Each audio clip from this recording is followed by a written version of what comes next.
Okay, so what are we doing today? We're doing something for a commission. That's actually pretty cool, pretty exciting. So it's going to be a commission for a book, like sort of horror / mystery book that takes place in a little island in Alaska.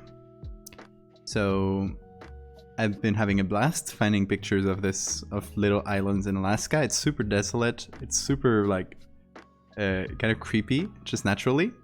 So yeah, the setting is on point. It's very cool. And there's a picture from that island. I'm gonna show you the islands first, like just to get the heads in our heads in the setting. This is just like my favorite picture I've found of the bunch, and it's the only one I've downloaded. But if you check my sorry for the big mess in tabs. As you can see, I got my 3 tabs here. I'm gonna turn them off for stream. You can see a ton of tabs. These are all pictures from this island, all from the same island. So this is St. George Island, and we're gonna check them out on Google Maps. How about that? So these are Pribilov Islands. Pribilov is Russian sounding name because they probably were Russian and then passed down to the US. So zoom out. Here we are. This is Alaska and this is Russia. And here, in literally the middle of nowhere, you got like 3 little islands. This one is called St. Paul. This one, I don't know if it even has a name. Otter Island, okay. And this one is St. George. So this Pribilov Islands, there's a just beautiful collection of pictures from the early 1900s that just like explore the island, the one little village in that island, just like show you everything. It's a beautiful collection. So, and this one is from St. George, so it's this small one, and the resolution here doesn't go even further than this. But just looking at the map here, we can see that the village is just tiny. Have like a canteen, a manor, I guess. It doesn't even have a. It's a nightclub, okay. It doesn't even have a picture. Let's see St. George. Let's see pictures. So this is how it looks like nowadays. There you go. That's a little village.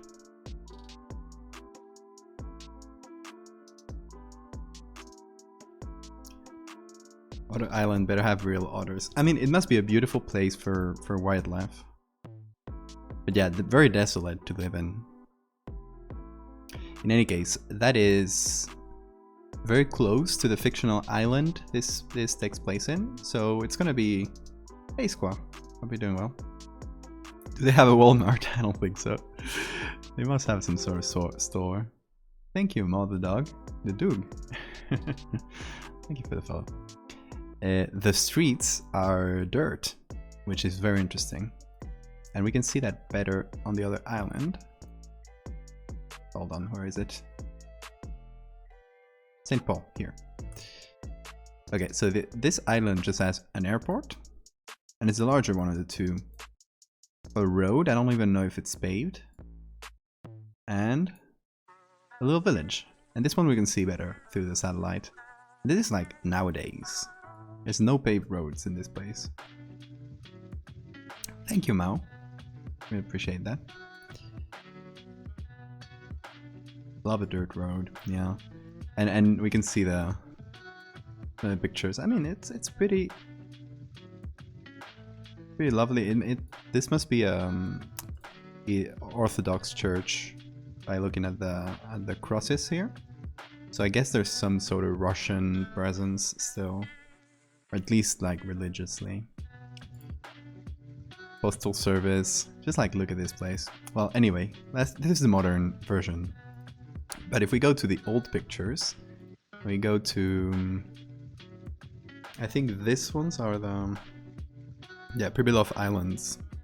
This is the whole collection. I would check it out. And you can really see like there's like the tiny community here in the church.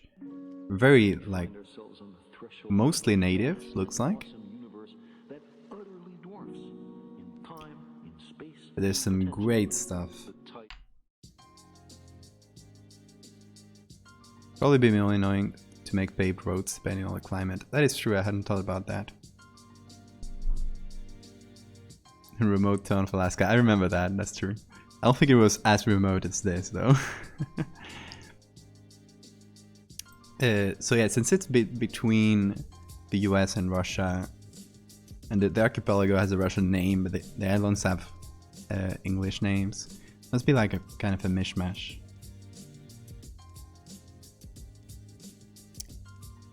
You can see all the little buildings, the families and stuff, and you can see the wildlife too. Got all the seals just hang out there. There's one Dr. Murphy, I don't know who he is, but he's looking dapper.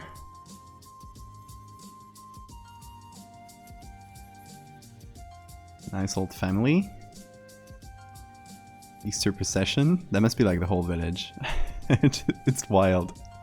American flag, Russian Orthodox banners, just like what a place.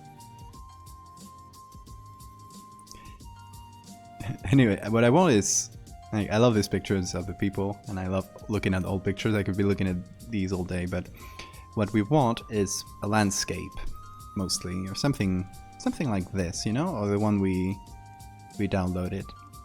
This one is a bit more moody, just one shack there. Here we can see the whole village. But I really like these pictures because they're negatives first. I always love some negatives, and they're glass, which is a very old school style negative that has its very own style of damage, like this, and literal cracks sometimes because it's glass and it cracks.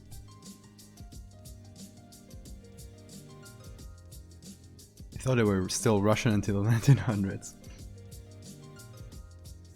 I mean, they were just doing their own thing. So, here's a seal.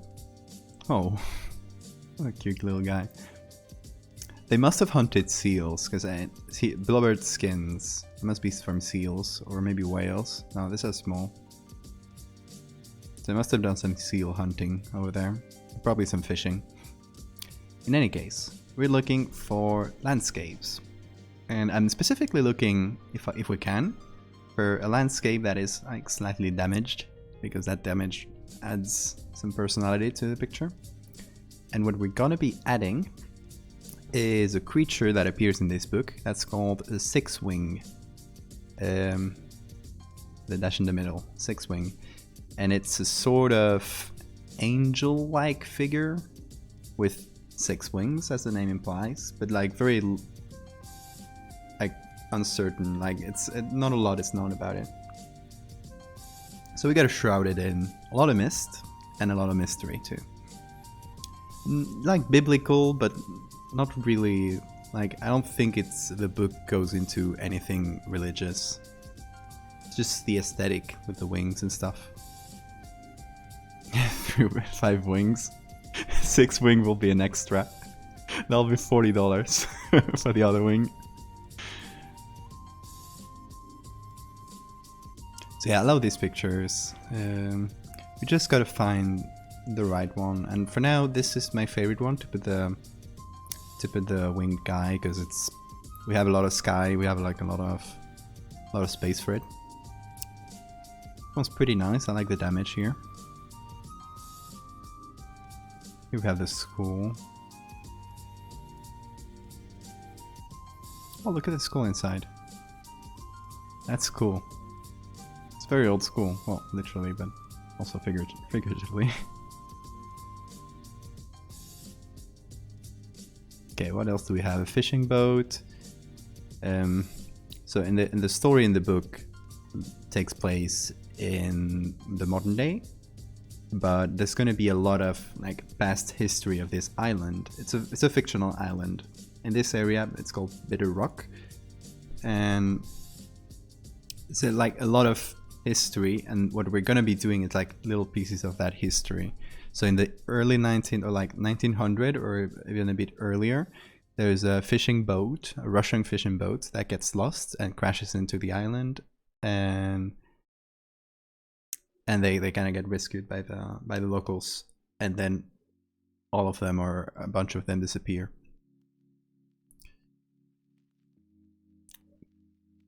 So we're gonna be doing something from that time, from when the Russians crash into the...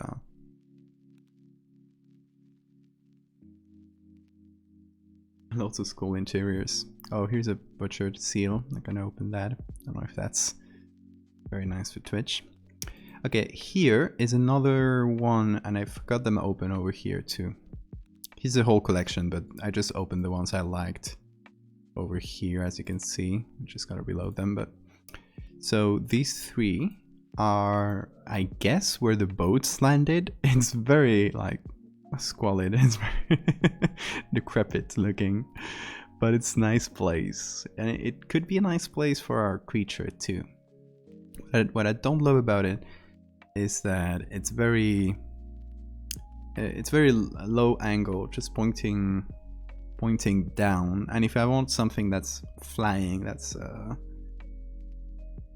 in the sky, just looming like that, it doesn't really fit.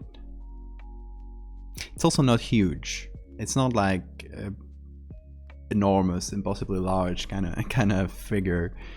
It's sort of humanoid. It's what did she tell me? She told me a height. Oh, hold on. Okay, so about 10-11 feet tall. So that's like 3 meters for the rest of the world. Not including the wings. So like just a humanoid figure of it. So it still needs to be fairly close. We can't have it like looming in here, which would be nice if the creature was larger, but it would be nice if it only captured the lower parts of it. Yes, but again, it would need to be like very large for that.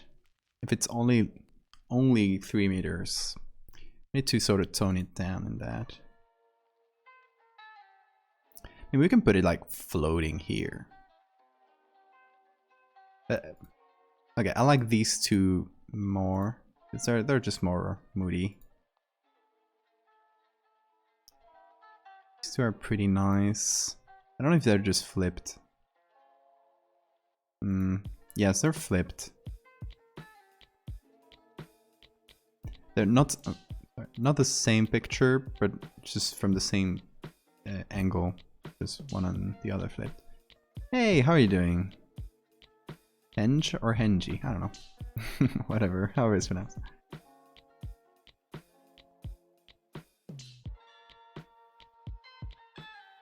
So I'm torn between here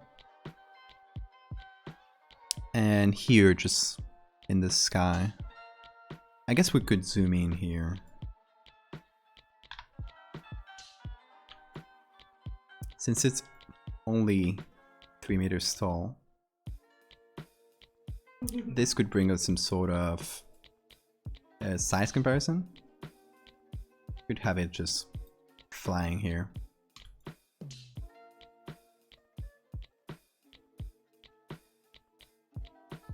Hey, Render.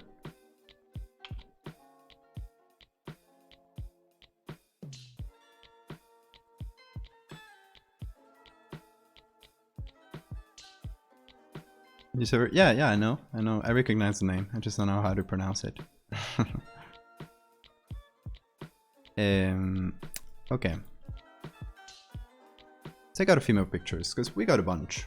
So we might just change our minds if we find a better one. This one's pretty good, especially because of the damage. I really love this corner here and this like light leak. Those are very nice.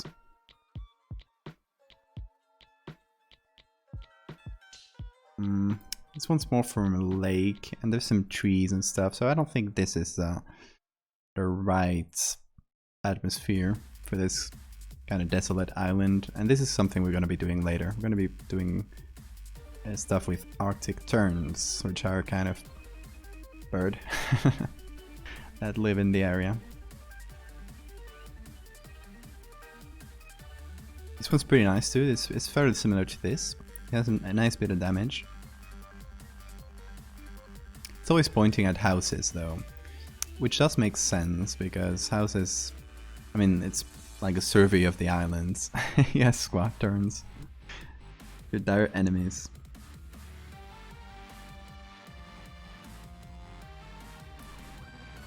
Stonehenge. Okay, henge.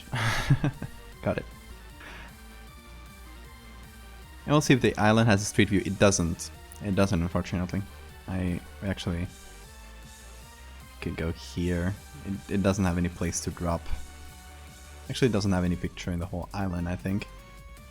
Let's see. No, there are no points appearing. Got a little airport here. Basically a landing strip more than anything. I guess it's what they use to move around. I think it's gotta be volcanic, but very old. Mr. Google couldn't get there, yeah, unfortunately. Yes. It's the island of Mock. I got a Mock emote, which... Fortunately, since we only have one emote, this one is for the tier 2. Okay, this one is of the village, which is pretty nice, but I want something a bit more desolate. And this, I mean, it's a fairly quaint looking village. It's nice, but got a couple of a bridge. There's some people hanging out here I didn't notice. But the picture is nice. And we also got this one off a bridge. I mean, the same bridge. We got, is there a person there? I don't know. Some silhouette. This one has a very nice bit of damage here. I want to meet Mr. Google. Tell him to go to St. Paul Island. Get us some pictures. This one I considered because of the fishing boat that gets lost. But I don't know if... since it's the fishing boat crashes, so just having a picture of it in the water would be a bit weird. Wouldn't really fit the story. This one we already got in the... Where is it? See, I got so many. Yeah, it's the same one. This one, you can see the cracks that can happen in this kinds of negatives. And here we're back to the whole collection.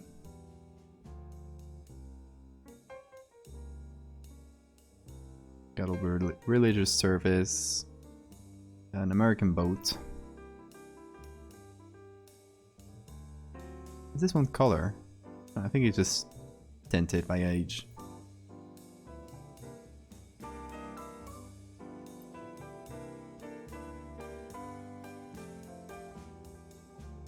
Looks colored. It's strange. Obviously not. Obviously it isn't, but it still does have that look. Oh, look at these. Kind of atmosphere. So the atmosphere is an island in Alaska called. It's a fictional island called Bitter Rock.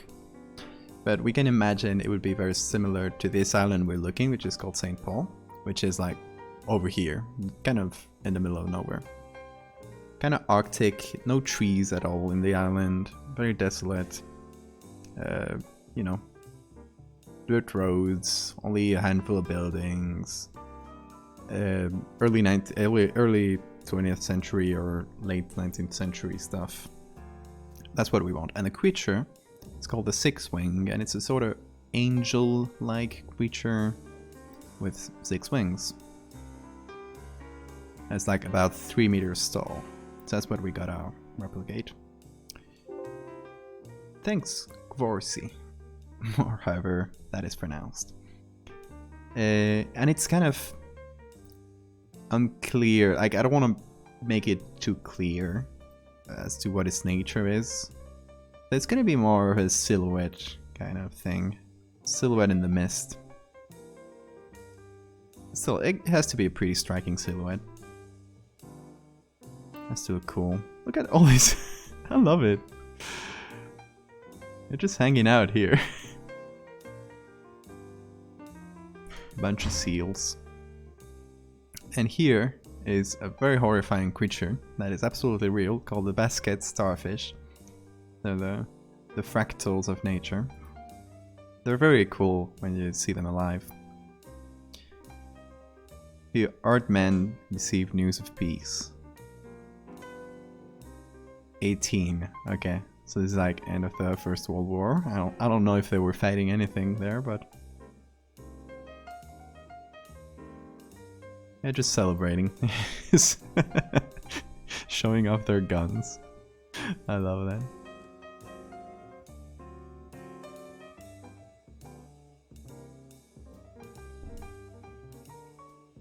We got another quite damaged one that they fixed with tape. Kind of a weird way to fix this, but whatever. Okay, here we're back at one of the ones we saved. The foundation of the cottage. This one is one of my favorites, because the damage is very cool. So, we just gotta try to find... Hold on. Go here. Gotta try to find it at its source to hopefully download it with the best quality. There's the National Archives catalog, which can be a bit finicky if you want to look for something. Like, there it is. Thankfully, didn't take too long. But sometimes it's kind of buried, even if you look for the exact title. Modern problems require modern solutions. That is true. Okay, so here we will be able to download the whole thing. It's quite high quality, and that's the good thing about, one of the good things about negatives. So we can just take this. It's like, we'll put them on Photoshop, and then we can decide.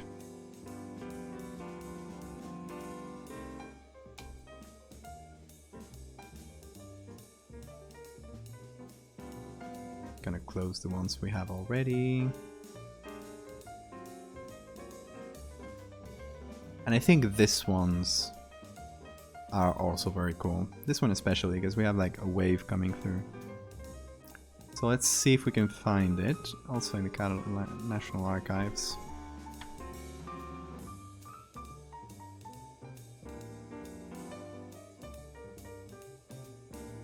There's actually quite a few that apparently are in the same collection. We got a what looks like... God, that is not very high quality. No, it's just a very tiny preview. That's why it wasn't in the other side. Let's see, that's what happens with the National Archive. It's that they make it hard sometimes to find what you're looking for. I think we might be... I have to look for another term. The St. George Landing and the islands. Oh. All these sites, all these archives have their quirks. Sometimes they're very annoying to navigate. I guess after you do it for a while, you kind of get used to it, but it's still annoying. Apparently this one doesn't exist.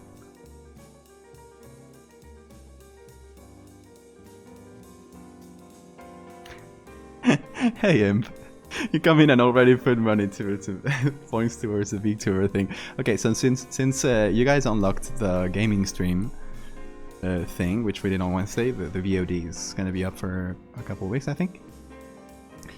The next thing I put up for unlocking is VTuber mode. So you'll be able to turn me into a VTuber for the rest of the stream.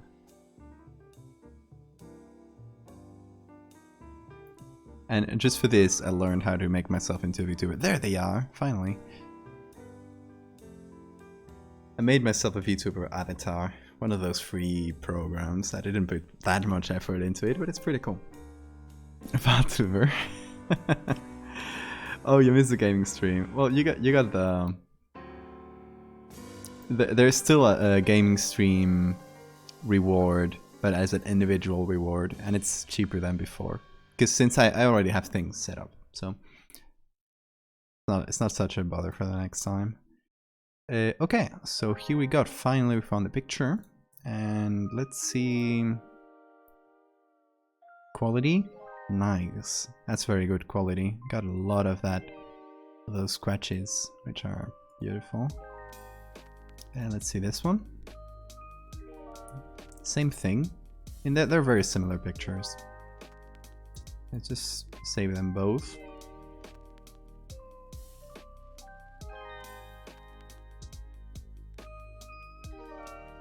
And try them on. I think they're just mirrored. Like, there. The VTuber has to be anime. I mean, the programs that you can use to create like VTuber avatars are anime. Technically, you can. There is one where you can like draw it in 2D, but it's very complicated, and it's usually like you pay $500 to someone to make one. So I'm not gonna make that for a meme, unless you guys want to pay me $500. Then I'll commission someone to make me a creepy VTuber or something.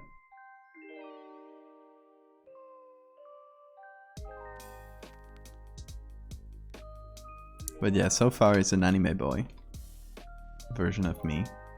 Live 2D, yeah, that's the one you use for complicated ones. I mean, it looks cool, but it's very complicated to make. I don't have those skills, definitely. And even if I did, I don't know if it would be worth it for a meme. Okay, let's flip this one, because I just want to see how they match. Yeah, I mean, that's definitely same angle, pretty much.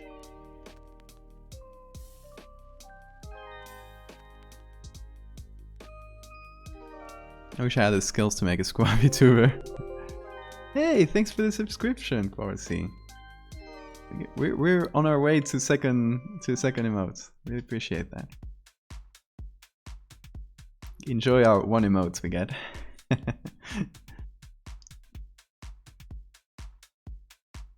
Not saying it's not worth it, but I had that much money. I just stuffed my face with fancy food. For sure. I mean, unless you're like planning to be to make it as a VTuber, or you already have a lot of subscribers, or Twitch is like a source of income for you, then I can see it like justified. Or learning the skill just to make yourself one or whatever.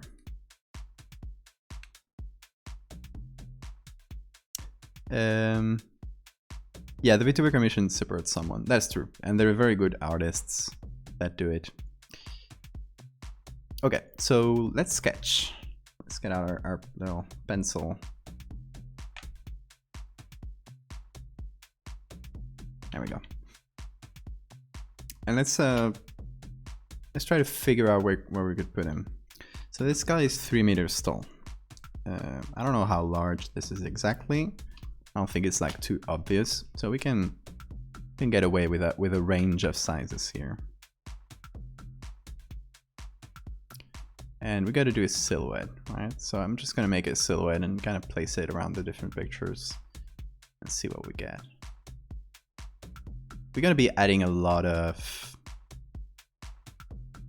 fog around it too. Maybe some birds flying around, just as a silhouette. That would be nice too. I use my VTuber avatar in a Zoom meeting. I don't know if that's possible, but that would be cool.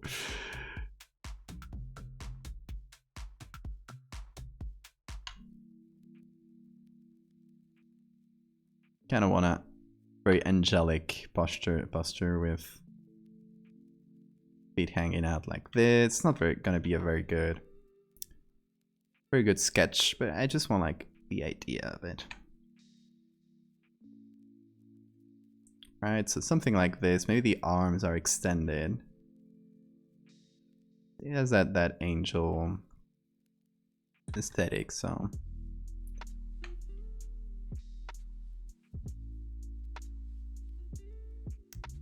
And it's not like exactly human. So the proportions don't have to be exactly human either. Which is just an excuse for me not knowing how to draw proportions, but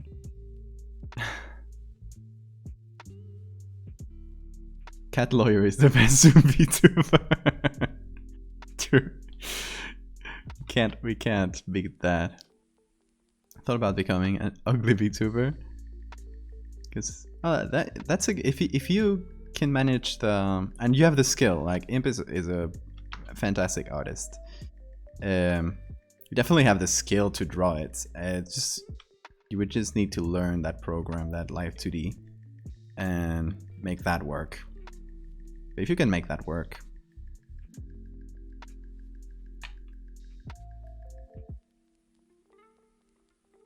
hey, I don't want you guys putting yourselves down in chat. It's Valentine's Day. You're all beautiful. Okay, I'm painting it from the front. I actually kind of like it to be from the side, something like this then.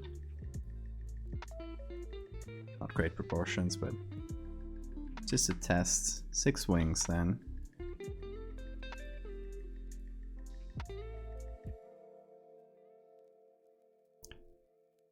Since our guy is not going to be very large, I'd kind of want to go with very long wings. Just kind of make a very nice silhouette, a nice striking silhouette for him.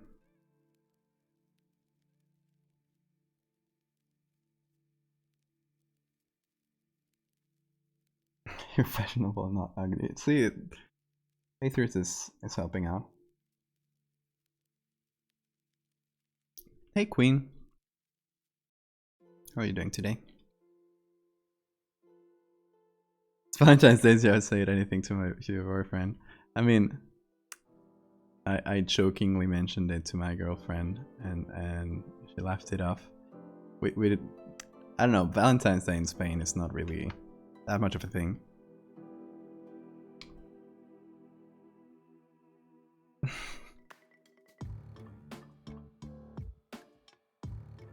I will not have you guys putting yourselves down. How is that for a silhouette? I'll pick real wings. It's gonna look better than that. Actually, how do we fit 6 of them? Which means 3 on each side, not 6 on each side. Thankfully. Something like this, where they kind of overlap a little. And the others are smaller and kind of more.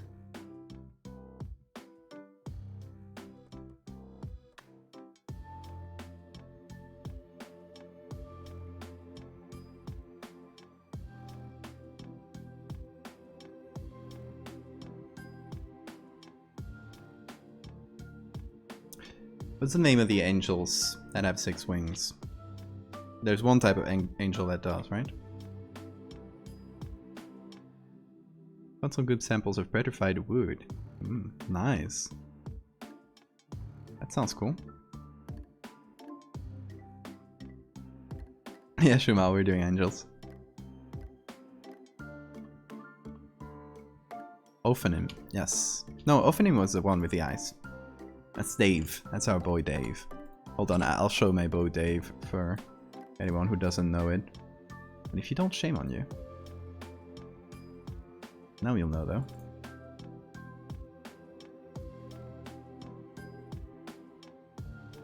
So this is Dave. He's our friend. He's one of our mascots here. He'll pull a gun on you if you don't behave. Well, it will pull a gun on you. It's not really a humanoid thing. Seraphs, thank you, Rounder. That is the one.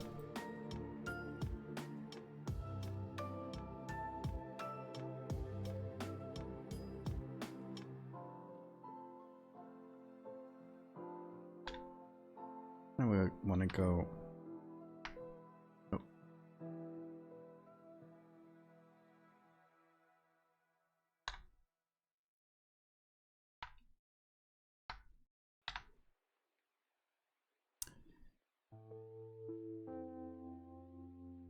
So something like this, maybe? It's a powerful stance.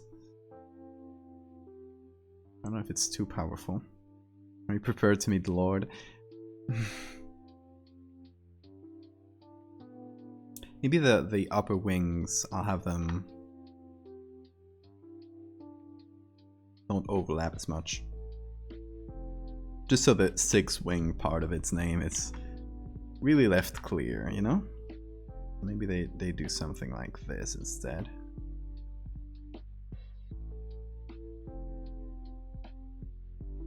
That's even more powerful if it stands. And longer here.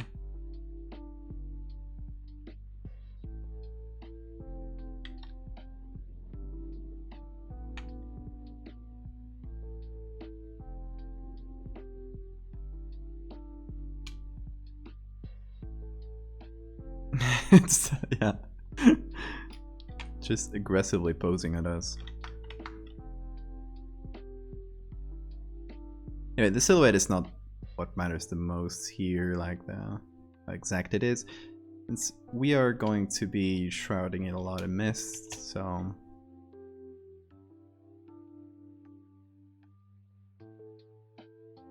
The important part is getting a basic silhouette down and seeing where it would work best. So where I do it here on the pier, that could be a possibility. Kind of fits the theme of this part of the story, which is a fishing boat that gets like crashes in this island. It's just a tiny population, and this guy is they kind of bring this guy with them, right, by accident. And then the weird things on the island start. So having the maritime theme here, I thought was pretty nice. We could also maybe like, there we go. Also have him like floating over here, so it's half obscured by the artifacts here. That's another possibility. And maybe just so we see it's not like looming in the back. We see it's a sort of physical being in a way. It's here. It's here. That'll be another possibility. And over here, there it would be directly in the sky, because there's not that much more space to put it on. Fuck, it's starting to rain. So here it could be nice to... Okay, what do you guys prefer? Pier? This one, I guess. Or field or house? What's your guys' favorite?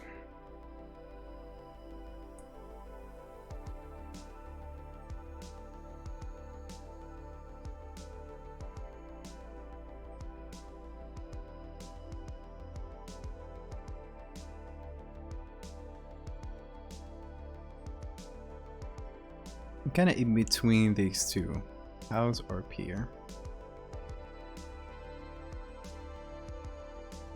Kind of throws me off at the fact that it's pointing downward. Yeah, but it also shows its size better, because over here it could either be an enormous, gigantic thing that's just very far away in the sky, or it could be its real size, which is about 3 meters. Alright, so real size would actually be at this size closer than the house. So you could assume this is like about 3 meters.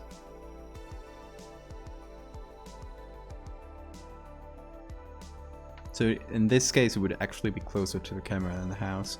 It's a little bit more equivocus, or more harder to gauge the size in this framing here.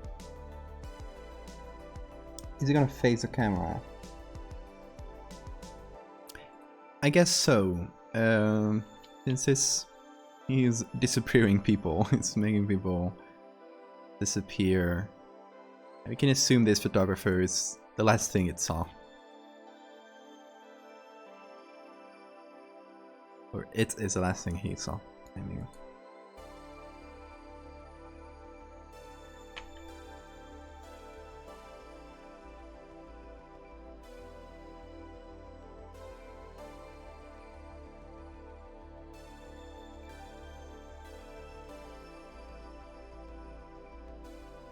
As for wings, I think we're gonna go with turn wings, since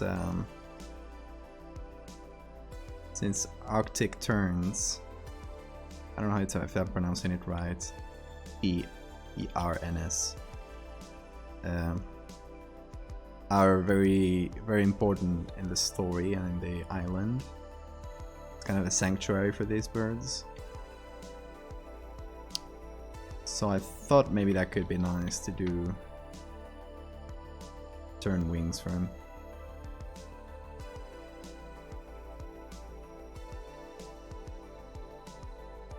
A tilted photo, that's a good idea.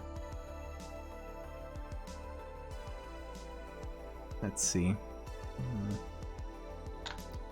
We don't have a lot of space. We can zoom in a little and turn. Now this doesn't really match, but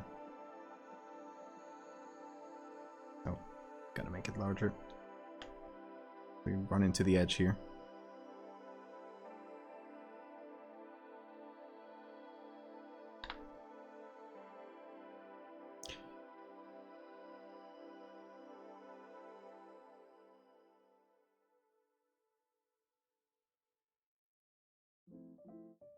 Go a little bit closer. Should be good. It's noticeably turned. This guy would be also skewed. Goddamn turns. Yeah, I think we're gonna go with this. It's a more interesting photo, at least, than just like against the white sky. Okay, so I think I'm gonna start with the wings, since we got all that part already sort of settled. So we're gonna go here. See these beautiful pictures of Arctic terns. And a lot of them are in flight. So I thought, oh, this could be nice for the wings. So let's try to pick... Actually, let me search that again. So, weird. Normally the years appear here. The side is bugging on me. How annoying. Well, there's enough pictures here. And these are modern pictures, but that's fine. I think this one is pretty nice. Maybe this one? Look at it flying backwards. That's great. I don't know if it's just turning its head a lot, or if it's flying backwards directly. But it's pretty nice either way. We got this one. We got 1, 2, 3. I think this 3 should do the trick. Look at them go. Since they're in a similar angle. Well, this one we should flip, but more or less. So, what is this site? Oh no. NP gallery. Don't tell me it's not working. Okay, National Park Service. Okay. I don't think I've ever used this one. Let's look for Arctic terns, and it's all in the same site. Let's look for them here. All states, all parks. I don't know if the park is mentioned here. It isn't. Well, let's see if they appear here easily. Yeah, okay, they're here. There's actually more than on the other side, which is nice. We're still gonna pick the same ones, I think. Because we gotta match the angle more than anything. So we got this one. Actually, this one is nice. It's a bit smaller though. Let's see.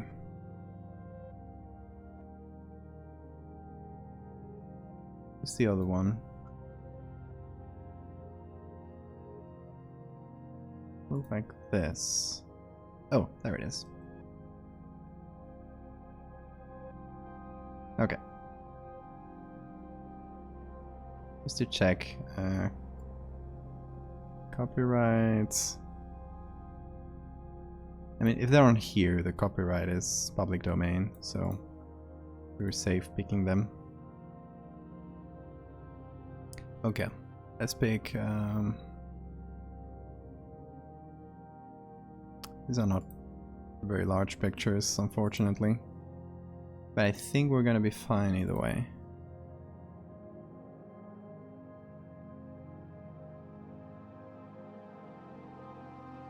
Yeah, they could give us some better pictures.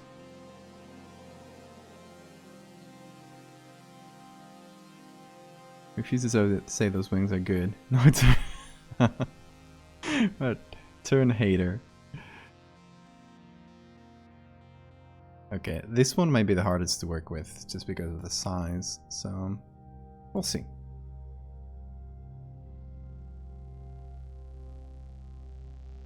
It's gonna be large enough, yeah. This one, a bit iffy, but hopefully it will. The other one is here. There we go, it's pretty nice pictures. Square dominance. No respect for other Arctic birds and their hard labor. Speaking of marketing, one of today's greatest marketing triumphs in the entertainment field is video games. Let's get that. Come on, Photoshop. Help me out. Oof.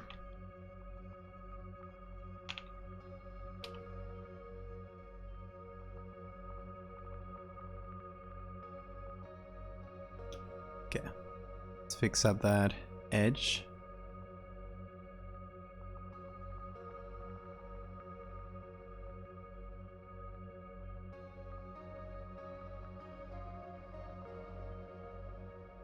This one's more for hair, but it's pretty good with feathers too.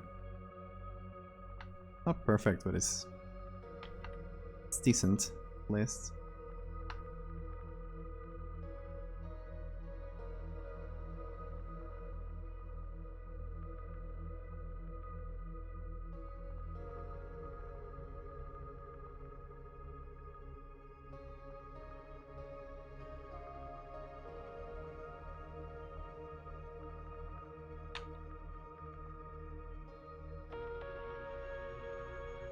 In the mood.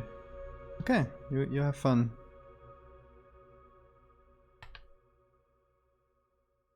Fun playing video games. Let me know if you're gonna do that VTuber thing. Be interesting to know.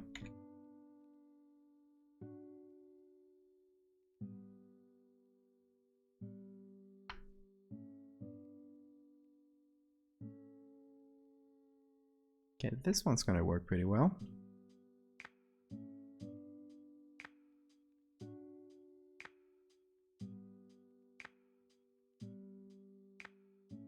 Of course, it's gonna be the colors. Gotta put it on black and white. And then give it this tint. Let's see if I can manage it. Tint. Pick from here.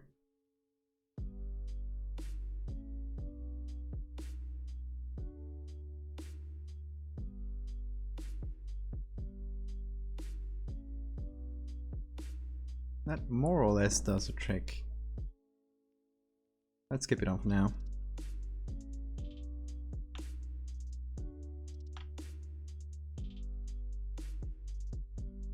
So here's where all the wings are going to be.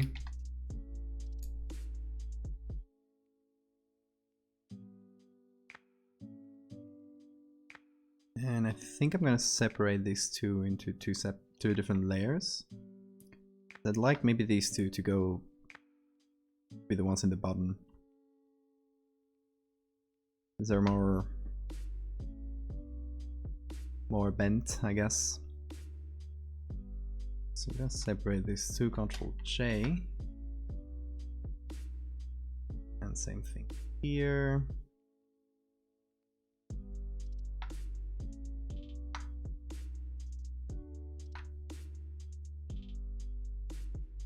So you can play around with them individually.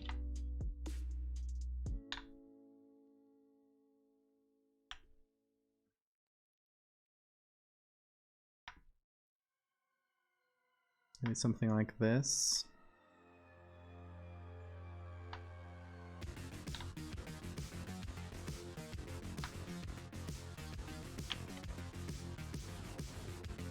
Wait.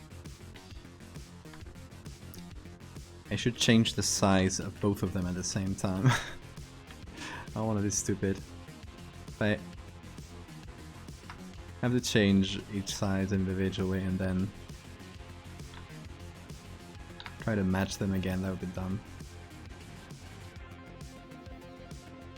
So that should fit a little bit better. You know, let's extend them a little though.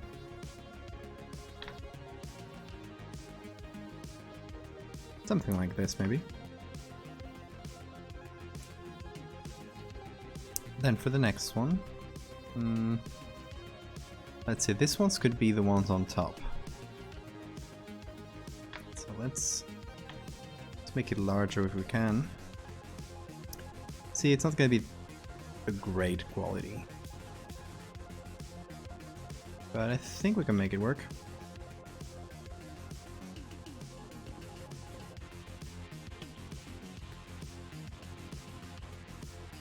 That should do.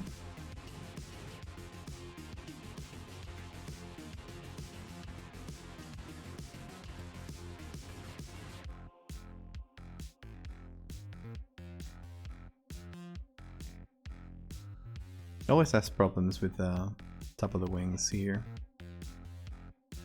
Doesn't really know how to cut them.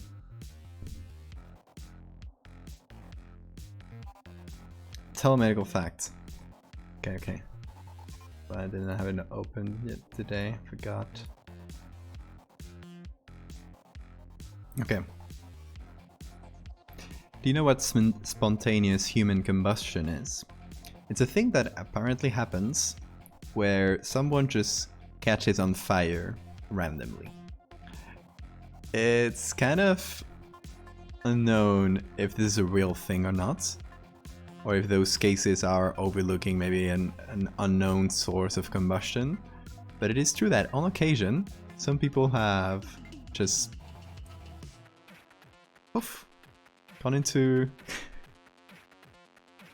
gone on fire randomly. It's a very rare thing, and it's usually associated with some stuff like alcoholism. So there might be a mechanism of like internal combustion, maybe from your stomach or something if it's full of alcohol, which would make some sense. Still, it's sort of a medical mystery.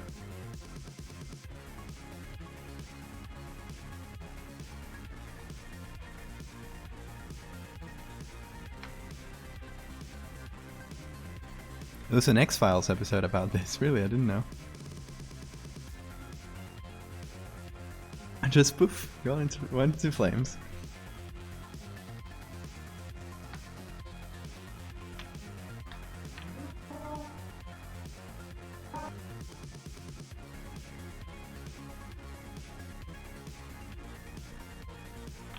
Oh, I forgot to hide the others.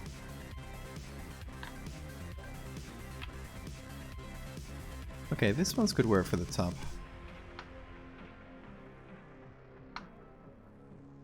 Gotta turn them a little bit though, so they fit into the frame.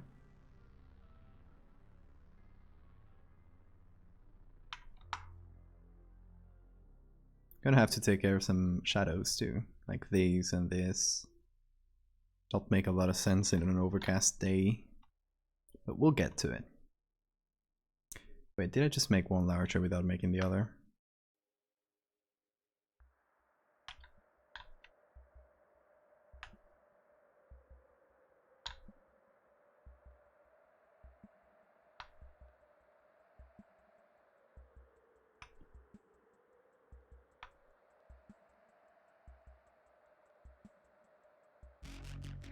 Okay, we're advancing.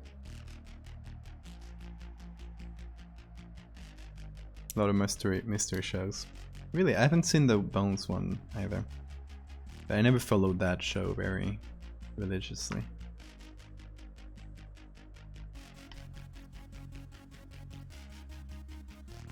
Okay. That's 2 out of 3 wings. Third one is here. Okay, so we need to flip this one. Thankfully it's the biggest one we have.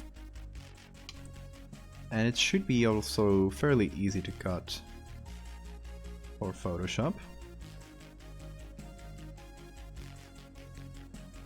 You got a lot of body with it, but that's fine.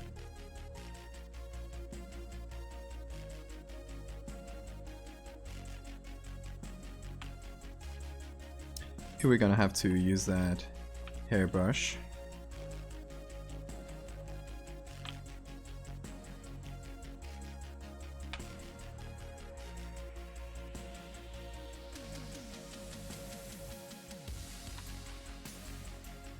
Let's isolate the wings. It was a weird child.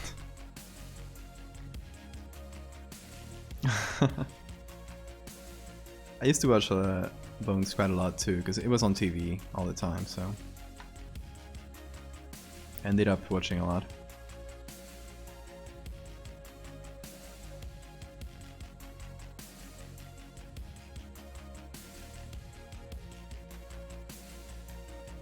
You've never watched? Really?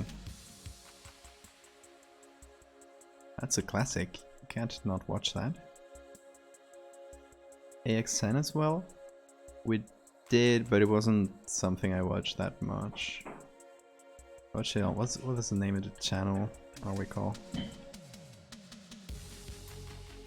But it was one of the free ones.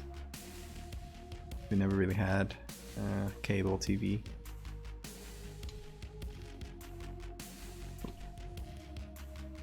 Here, it's that side. It's not really having an easy time with this. That is not good. Gonna have to do it manually.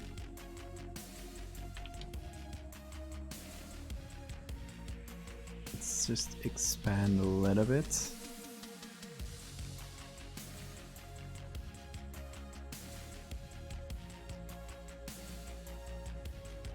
Yeah, I mean, yeah, Photoshop couldn't distinguish anything here. It was a bit blurry and stuff.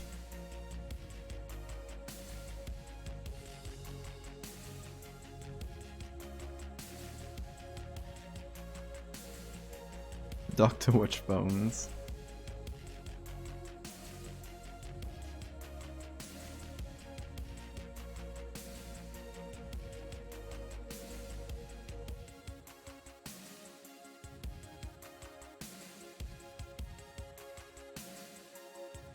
I was into dinosaurs way before knowing about that movie. So when I found out about it, it was quite exciting. Indiana Jones, oh yeah. Used to watch it a lot too.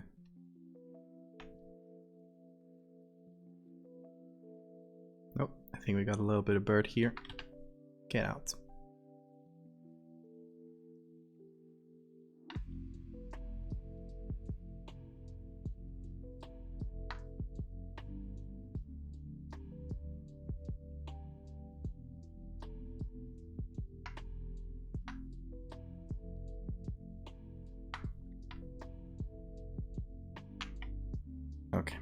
let's see.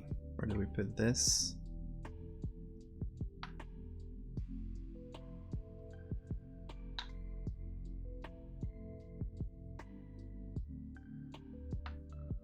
There, that's a lot of wings, but it sort of works, like perspective-wise. Also, that movie with Nick Cage. Oh yes, National Treasure. That's the name.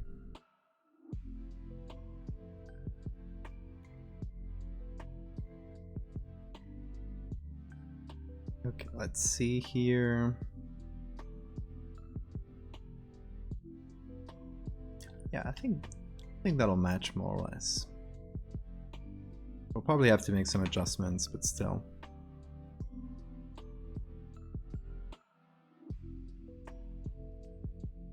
Let's put the, there we go, little drawing on top. How should we do this human silhouette? Because, I don't want to go like too specific.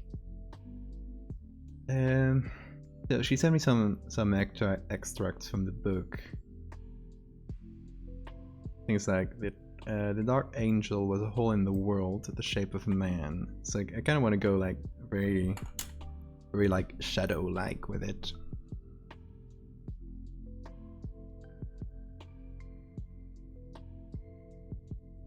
Oh, that's a pretty good one to do too. Its outline surrounded by streaks of light, like fractured glass. That would be a pretty cool one too.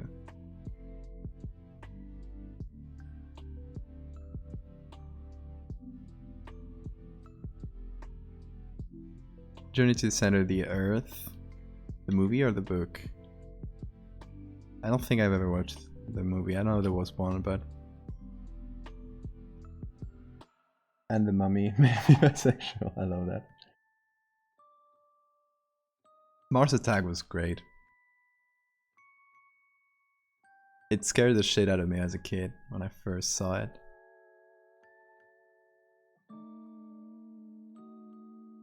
Okay, a couple things I wanna do is remove this current and low. There we go. Remove these shadows.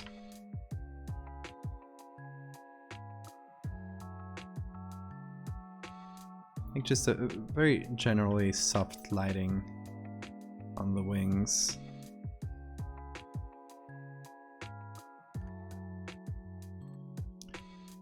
Because he's gonna be emitting his own light anyway, so...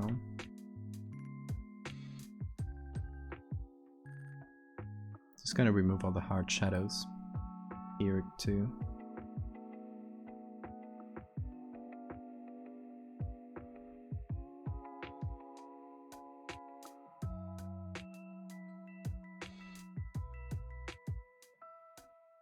Yeah, I remember that first scene. I don't know if it was the first scene, but when they first come into contact, and I think they release a pigeon or something to symbolize peace, and the Martians just think the pigeon is attacking them, so they start blasting everyone, and then just instantly turn them into skeletons. So that scarred me forever. I can probably watch it right now, and like the effects have probably gotten so old.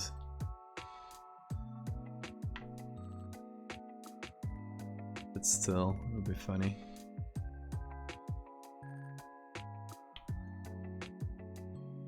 Okay, let's try and darken that. Little overlay.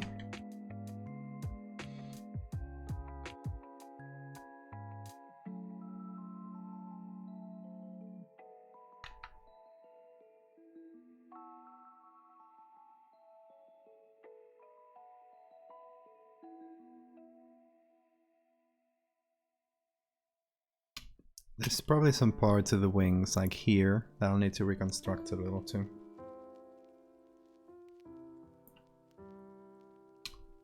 They wanted to rewatch Doctor Who. I've never watched that show. It's like daunting. It's so long, and Generally don't like watching very long shows.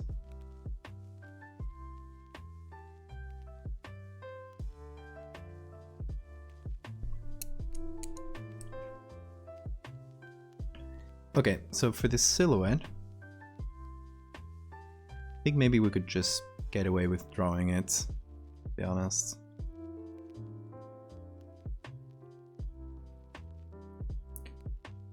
Just like seeing how she describes it was appropriate. Let's pick one of the colors from the background. And I watched the series in order. I think the most I've watched from that show is a couple episodes.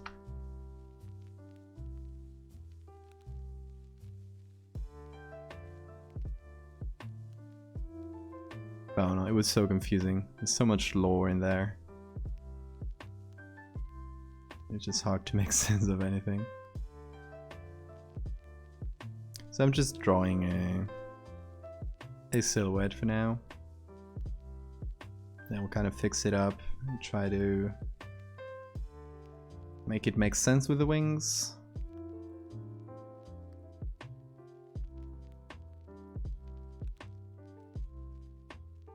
I don't know if I wanted to go with this for the arms. Maybe the arms are just hanging on the side.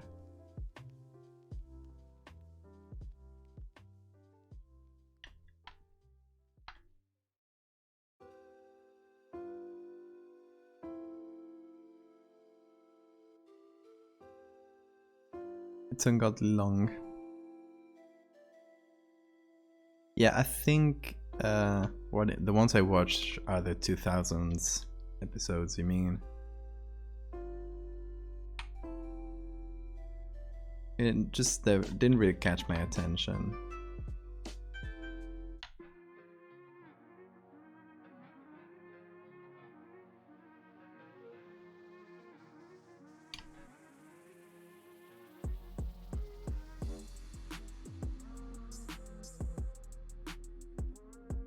Can't see what I drew. It's just very light.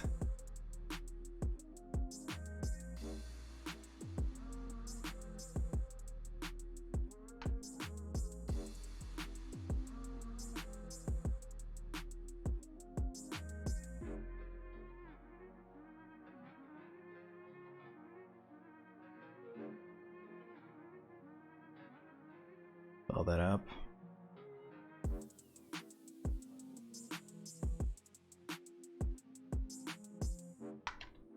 It's not a very good drawing once you remove the lines. Doesn't matter, we'll make it work.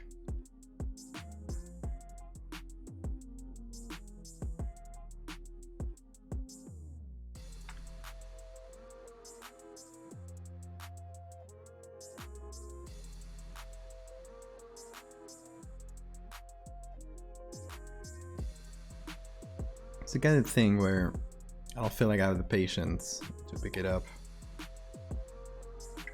Just like as the years go by, I have less and less patience for long shows. Just like watching something that begins and ends, you know?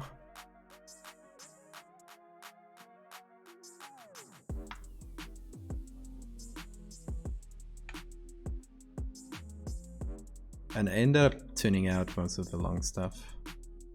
Oh.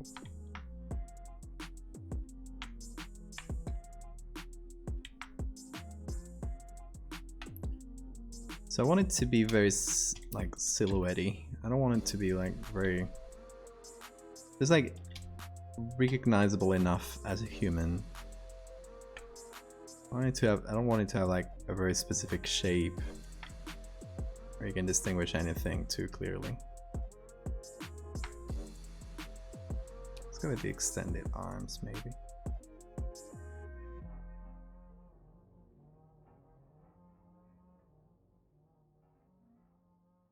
Okay, Squaw, you have fun.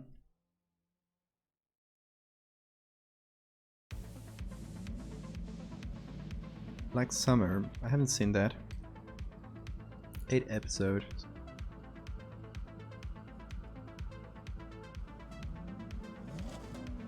Yeah, that is true. Let's try to. Let's see if we can find a good picture. Use as a base. That'll probably save us time there. Stock here, Pixabay. Let's see, silhouette.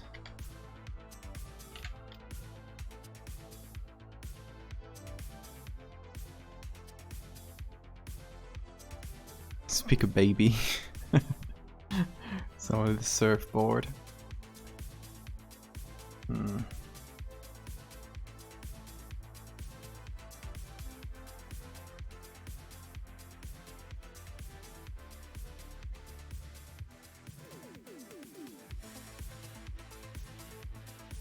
Maybe like floating or something like that.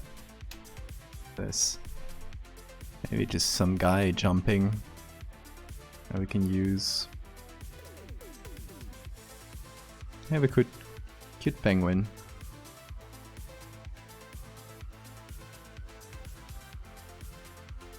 And here come the weird stock side edits. What is going on in here? Can someone explain it to me, please? What's the matter here?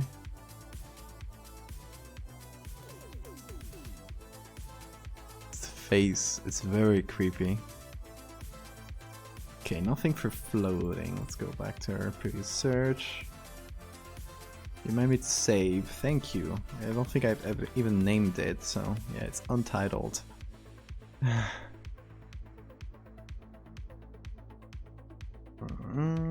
Let's call it 6-wing. Okay. DreamWorks logo would make it bad, yeah. Okay, let's see. See, why would anyone need a picture of a juggler in what seems like purgatory? It's going to juggler purgatory. Okay, maybe this guy. We don't have legs. Guy or girl, I don't know. Let's see. Jumping. It's gonna be like very like dynamic poses of jumping. See, like this.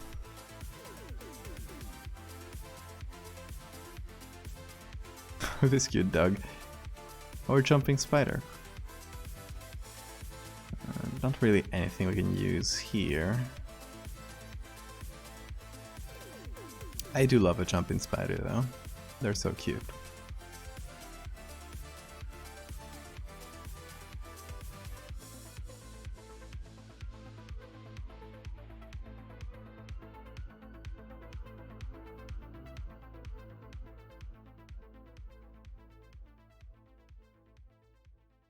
Maybe let's try this, since it should be... Oh, hold on.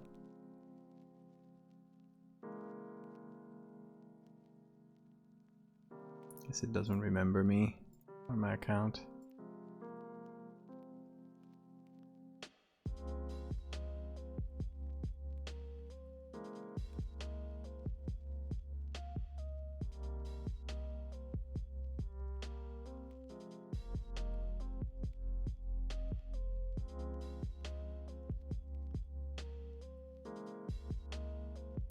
Should be easy enough for you, Photoshop. Thank you.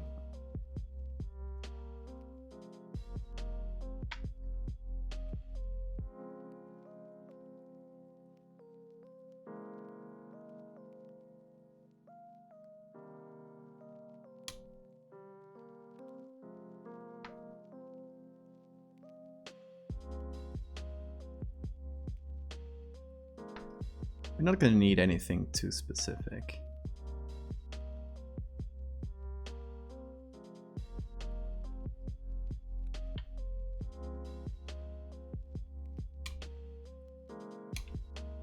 Like the silhouette of baggy pants.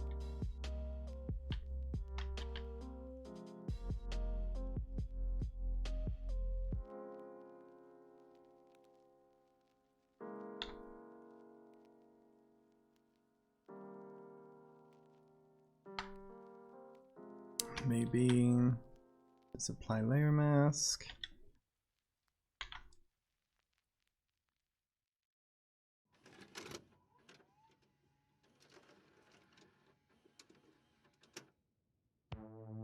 And do a little this so the arms are stretching to the sides like I drew initially. Kinda not seeing well because there's the other one behind it. There we go.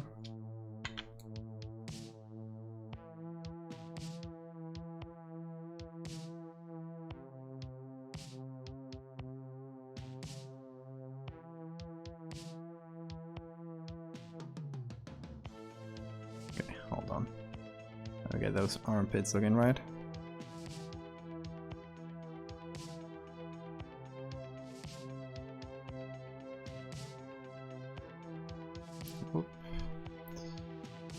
No way to make them look right.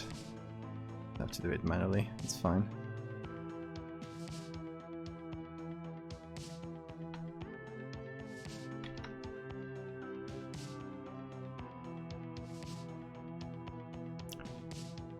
I mean, it is what happens when you puppet warp a human form. Some parts are gonna look weird, that's fine. What did you find? We should use this one. Beautiful.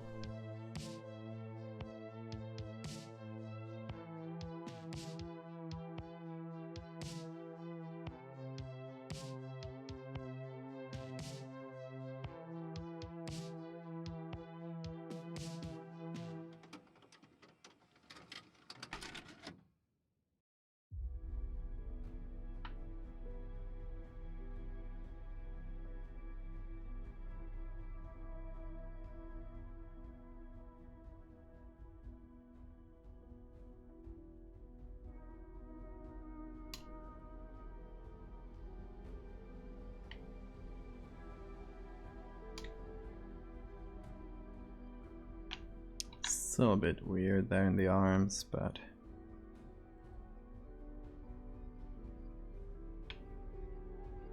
get it fixed up.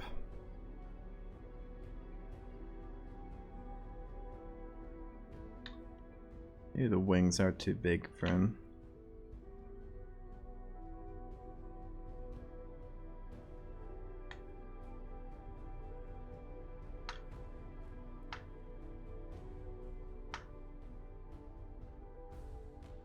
To bulk up those arms.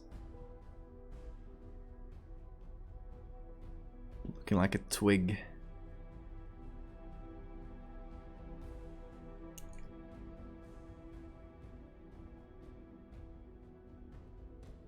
Oh, this is good actually. This would work better. I mean, I don't mind that it's dressed. Actually, I recognize this picture because every Instagram, Photoshop, surreal guy, there's a million of them. I used to be one of them. Used this picture at some point. So I recognize the guy's haircut.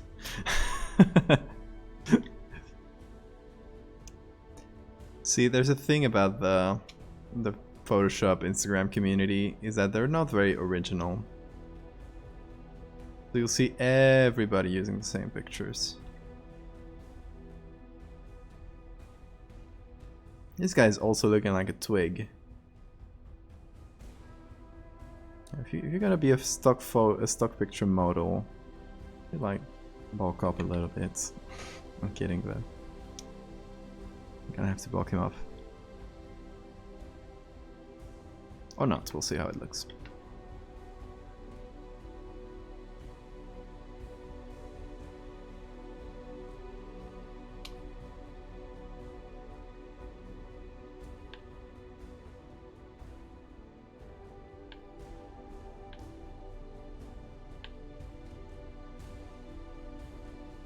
First result for levitation. Really? I think I looked for something. I might have looked for another keyword. It didn't appear. Some deep cuts on stream today. course. You always get tip cuts for me. Okay. Gotta make this guy into a silhouette. Goodbye, features. We'll of course remove his weird hairstyle.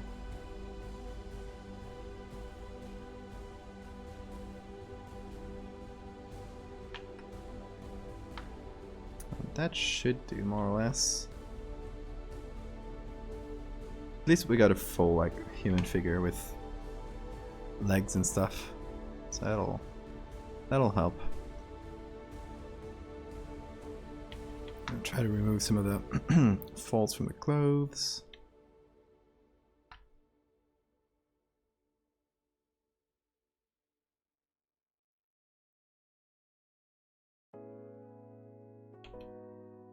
Cut his hair. Goodbye, hair.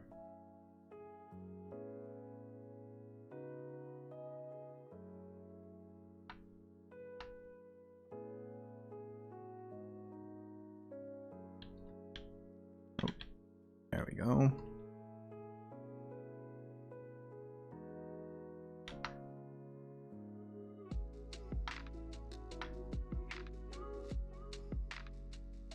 Gotta cut the collar. Oh.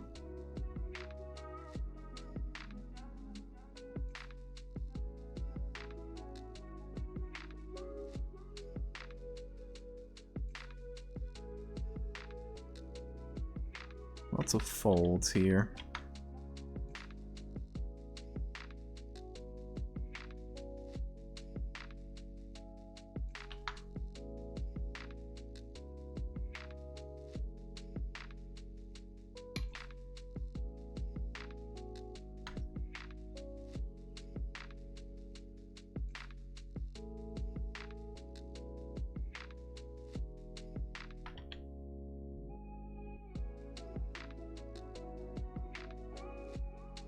No, but for real, don't make me start complaining about the Instagram Photoshop community. Could be here all day.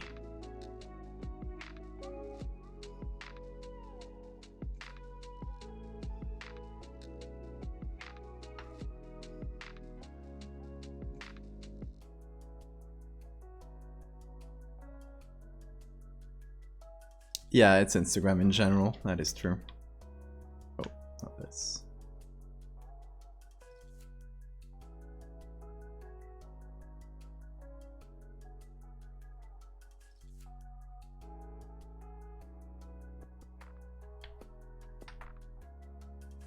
My hate for Instagram goes pretty deep. I'll spare you a bit today about SCP Instagram. Oh, that must be hellish.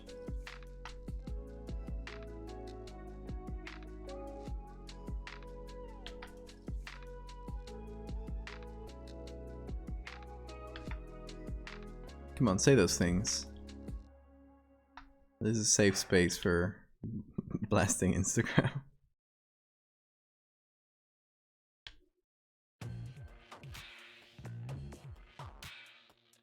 What did I just do?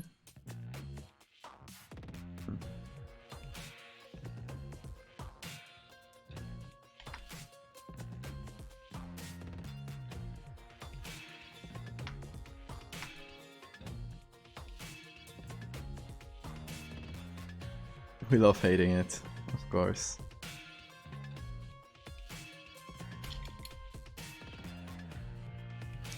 Because I hate it so much that I used to have 6,000 or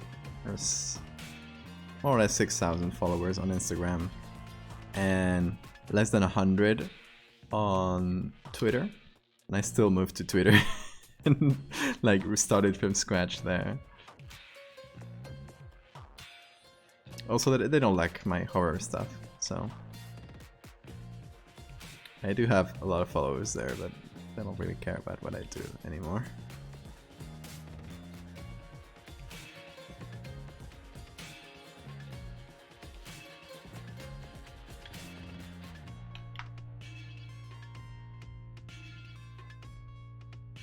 Really weird comments on SCP art. What kind of comments? Yeah, give me some examples.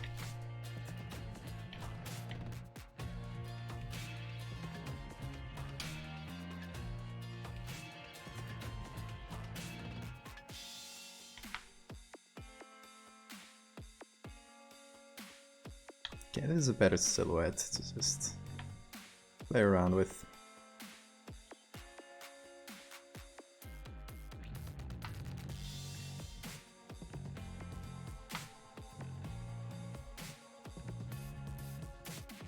I'm gonna move the wings around a little bit so they fit a little bit closer to the shoulder for each of them.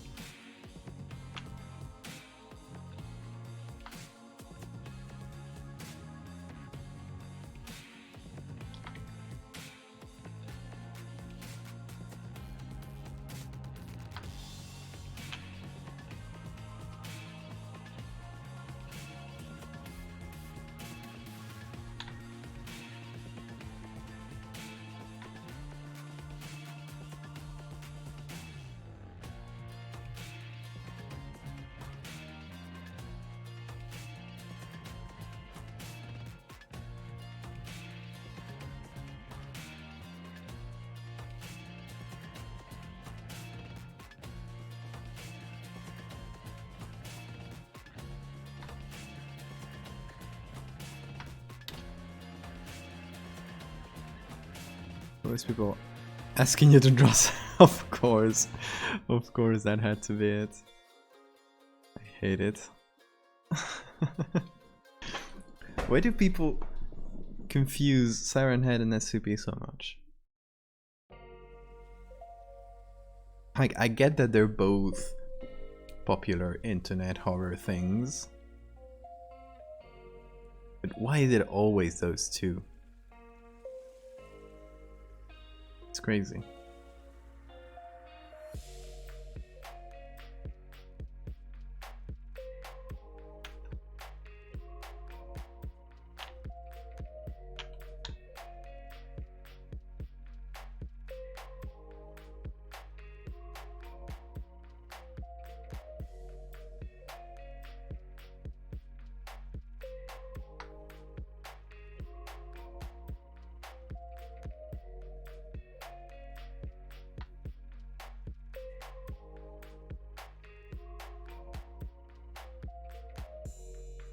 Let's get those wings a little bit higher.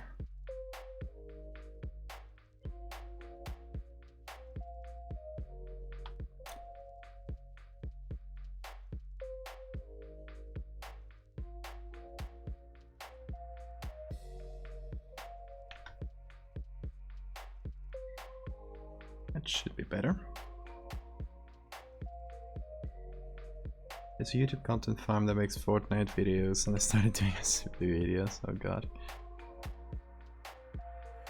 I found someone's sandbox raft of a Siren Head SCP. Oh no, okay, I get it. So yeah, that's where that comes from. Ridiculous.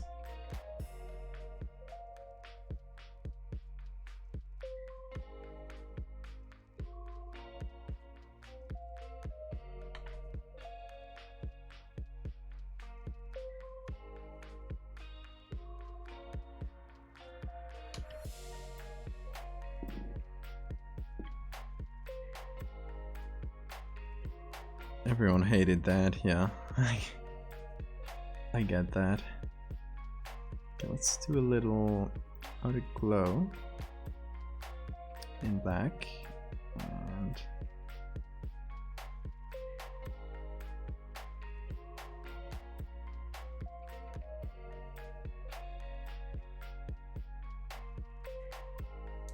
I want to make it shadow-like, so it would be nice to have like some fuzzy edges.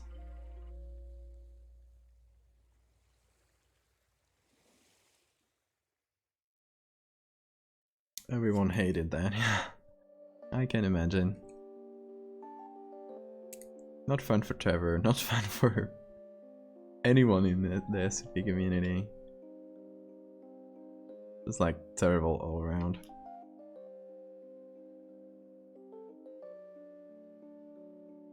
And that, folks, is why we hate YouTube content farms. The scum of the internet.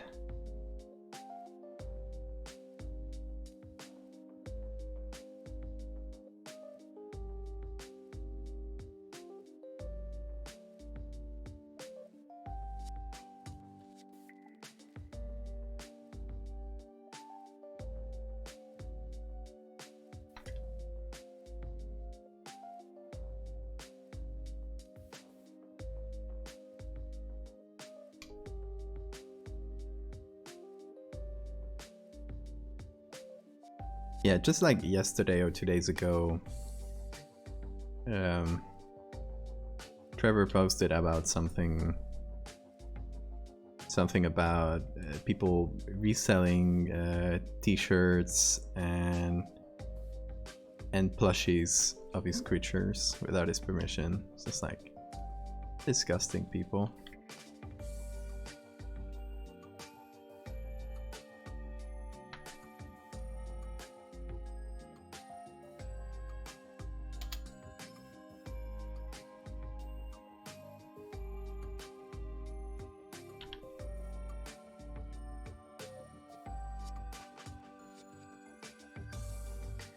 So let's try to match the lighting in the whole wings in general. Because I'm gonna try to make it look like it's emanating light in a way.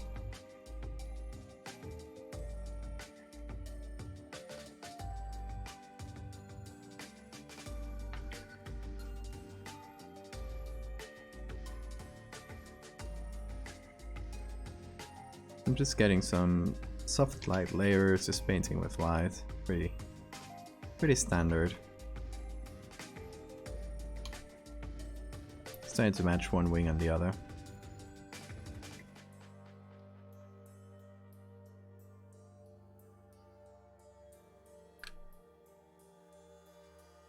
Sunny Clockwork on Redbubble. Oh yes, I got, even my art has been stolen in Redbubble.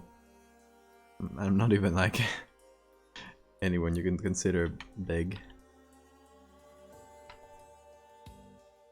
So yeah, it's ridiculous. Art stealers everywhere, but the worst thing about the one Trevor posted yesterday or 2 days ago was it was on Amazon. It was not like some shitty reseller on Redbubble. It was literally Amazon.com. That must sting.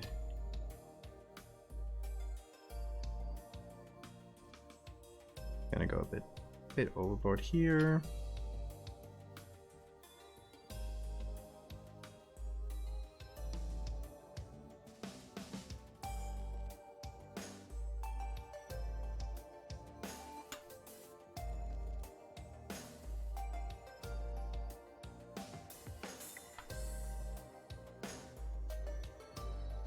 Okay, I wanna rasterize. Make into smart objects. Oh no. There. There we go.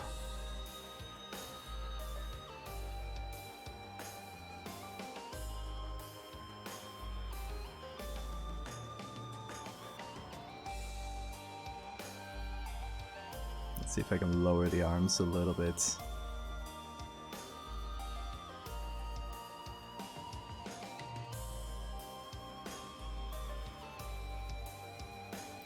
See, one of the problems you'll run into with this tool is if you try to move joints and stuff, you gotta be really careful because they might end up looking like spaghetti, like wobbly.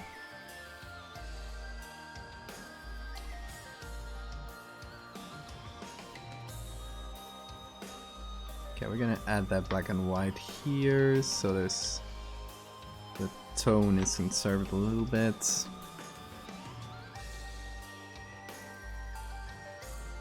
Should I start to colorize? Let's pick this.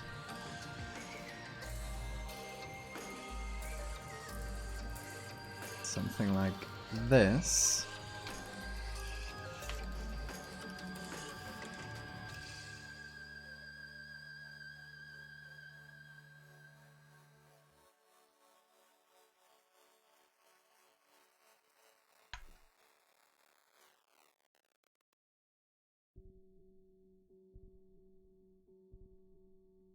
And the outer glow, I should also change up a little.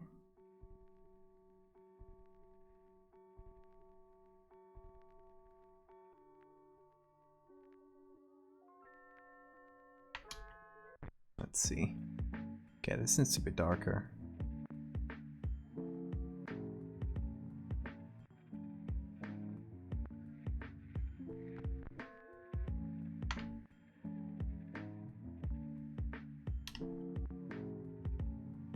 Slightly darker still.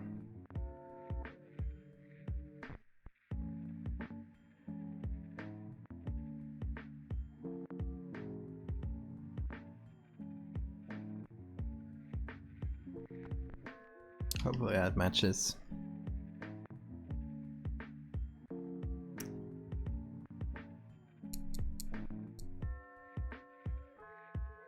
And I don't know if I want to add.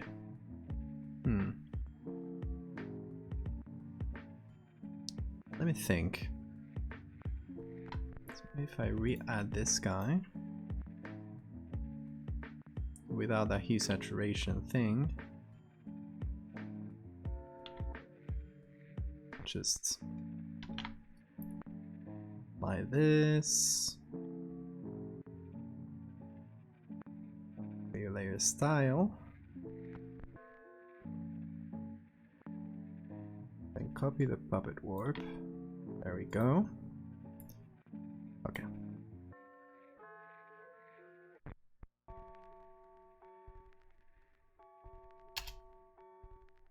I was thinking if I should maybe add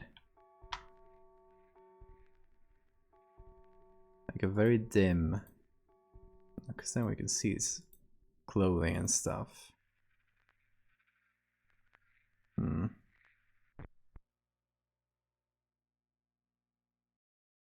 What?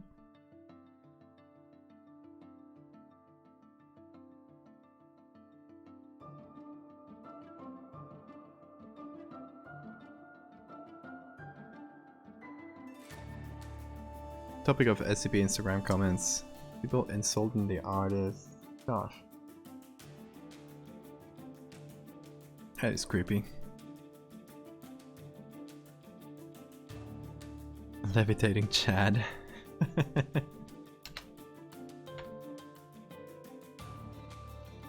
Wait, I don't know, but this guy doesn't give me that much Chad energy. This is like dressing very nerdy.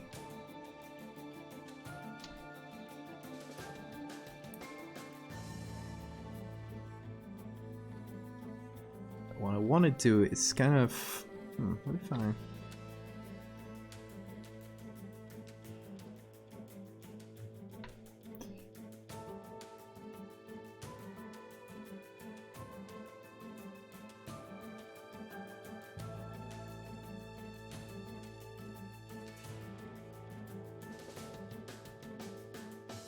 No, I want to leave like some trace of volume.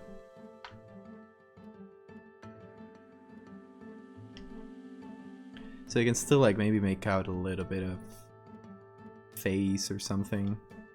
Of course, I don't want that to catch all the details in the clothing and stuff. I gotta go blurry.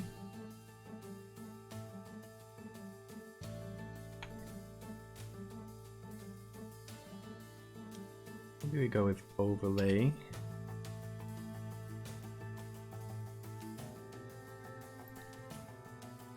This is a bit of trial and error. It might look good, it might not look good. Who knows? Coffee shop energy. Yes, exactly. Exactly. He does have that sort of feeling to him. Like, maybe if we just catch the important parts.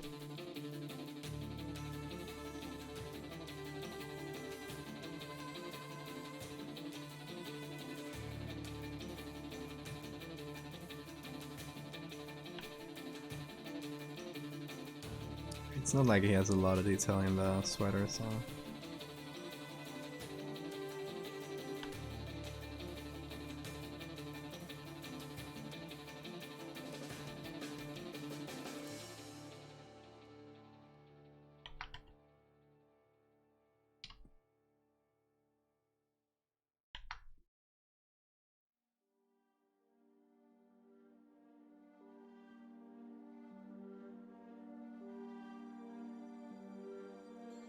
Let's put it on Leiden.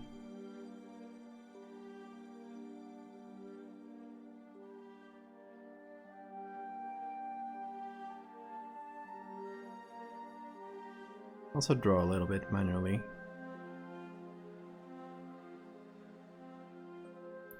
Just try to dissipate some of that. Some of those folds and stuff. So we'll do soft light, I think. Get some light. Luminosity at a low opacity. Yeah, that should do it.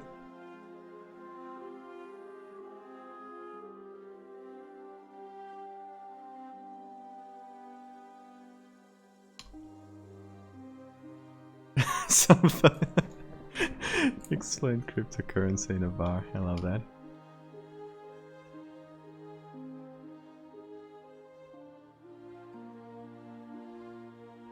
He definitely browses Reddit.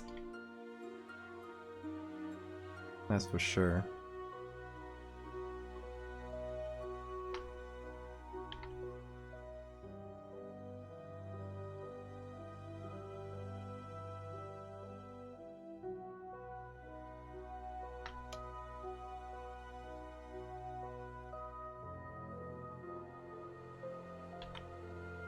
Remove some of those folds.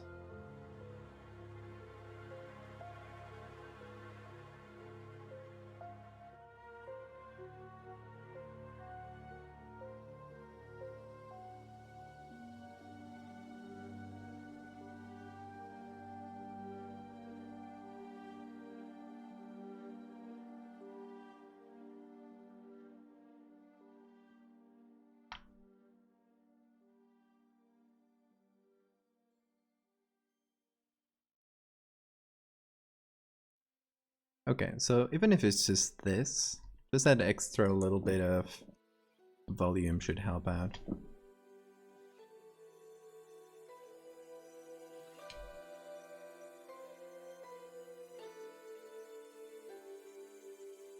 Okay, let's group all these.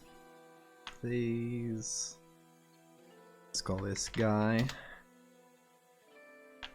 Can hopefully move the whole thing. There we go. Something weird happened there. No, it's nothing. Strange, but...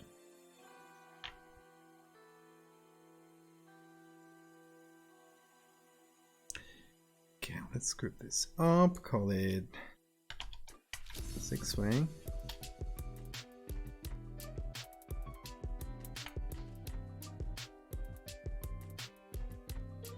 Gotta remove some of those.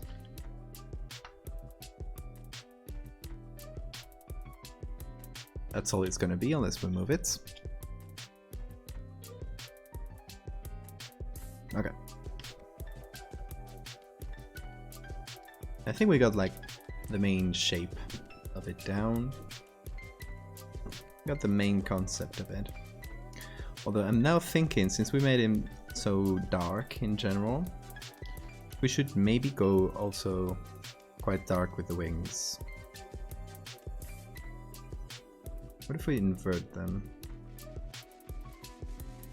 Does that do anything? Oh. It actually doesn't feel like it. The wings still look normal even if I invert them, which is strange.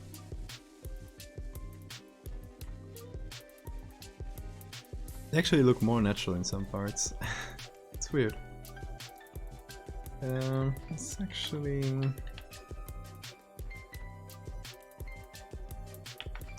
Sometimes Photoshop does unexpected things. Because I put the invert, I was not looking directly at it. I was like, did anything change? Not sure. So I'm just applying the invert in the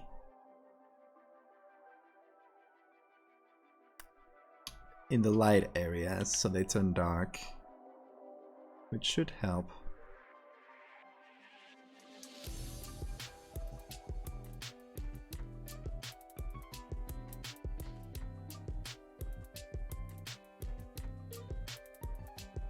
Hey Alexa, hope you're doing well.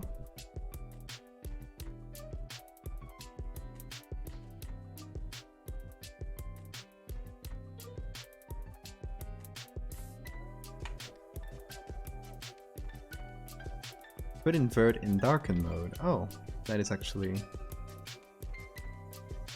No, but it... Hold on, let's put one in normal. Because it also does some light in the tips that I like.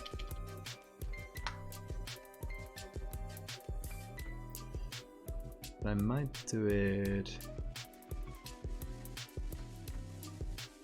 just for the middle part.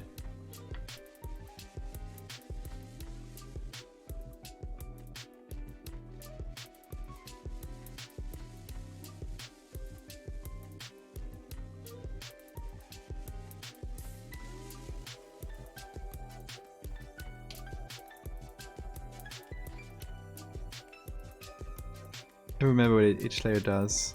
Yeah. I mean, I do that too. So don't feel bad about it.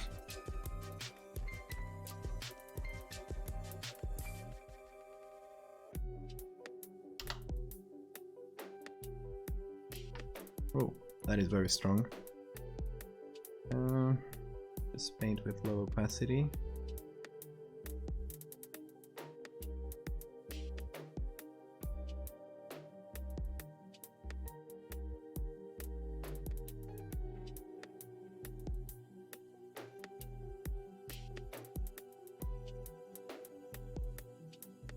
Yeah, I like the darker look much better. Just fits his silhouette, you know? Hey, Bill Nash. Does that bother you?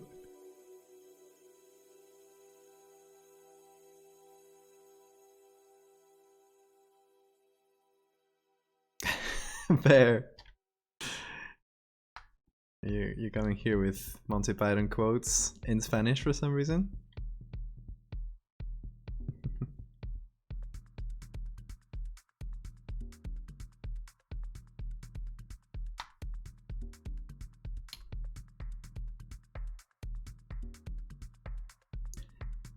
There's a bit of light on the top right wing. Makes it look bent backwards. Oh, this one I was crushing right now. Monty Python Spanish dub is actually very good, and then translate the jokes very well. It's not only about just directly translating, you gotta like change the things that people in Spain wouldn't understand. So I think that they accomplished that well.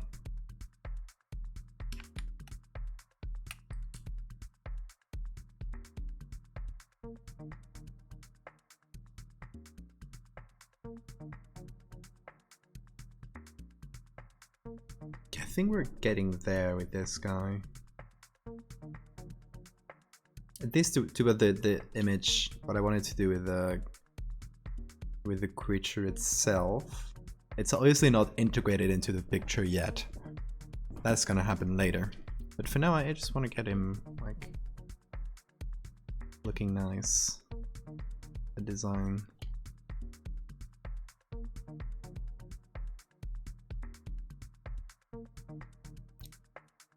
Okay, what? That is a long explanation. Hold on. Curves with white point 255, 128. Let me try to follow along. See what you mean. Curves with. Hold on. Can't I put it here? Yeah.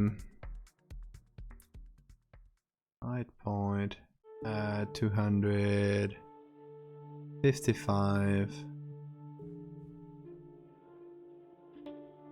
128. This like this crazy, you mean? That is very extreme. Or did you mean something different?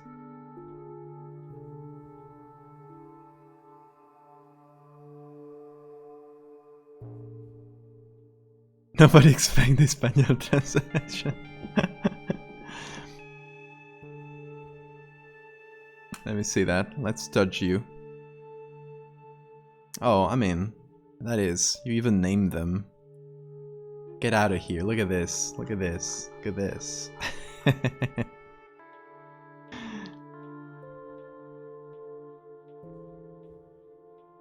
Hey Freeson, hope you're doing well. We're doing an angel creature. Only name half of them. I mean, I only name a small portion of them. So I only name the groups, not even the whole layers. Thank you, Freeson. What was I going to do? Okay, so there's a few things about this guy I want to do, and one of them is covering it in fog. Gonna have to add some haze to the background, and I think I have an idea. Let's see if it works, because it's a bit of a strange one, but hopefully it does work. I'm gonna cut this. We're gonna go to filter, neural filters, and we're gonna try one of those fancy neural filters. Oh, no, it's a small window like this. Okay.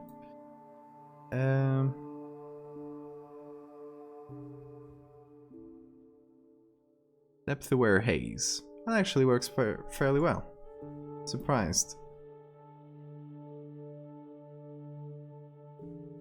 So this is one of those new fancy neural filters on Photoshop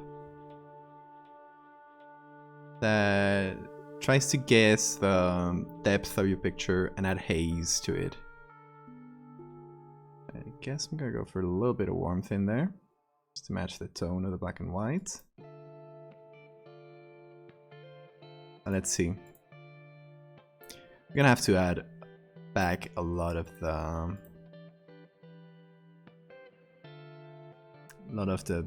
defects, a little grain and stuff. But it should do the trick.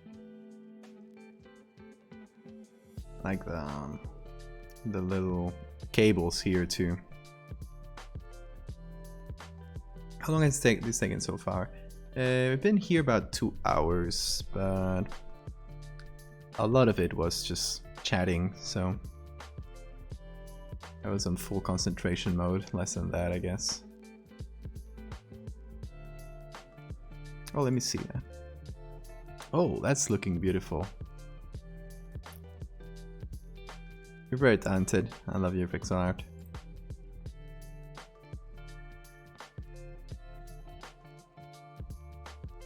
Yeah, I realized. I guess the artificial intelligence wasn't good enough for that.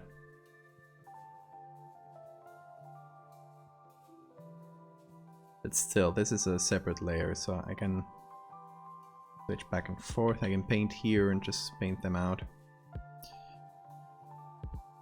Gonna do is select color range. Hopefully that isn't really working. Oh, okay.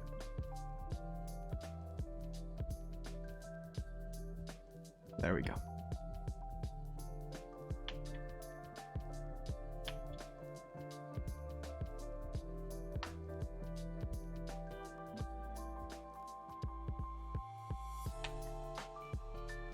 Just a quick way of selecting.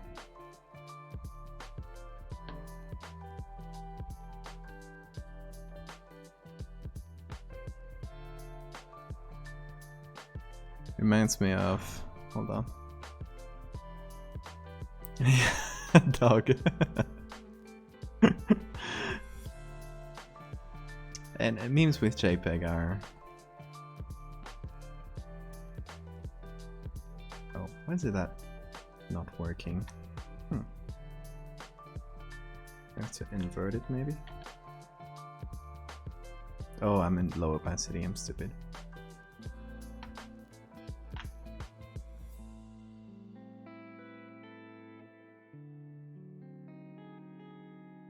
To do another selection there.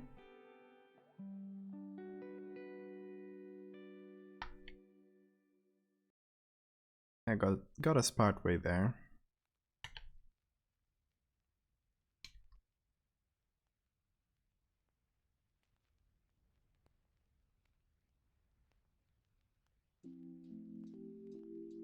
Portrait shoot with my kids today.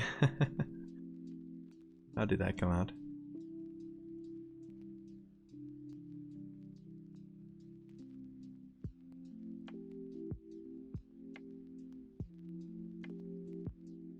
Photoshop so therapeutic. Yeah, I get that feeling.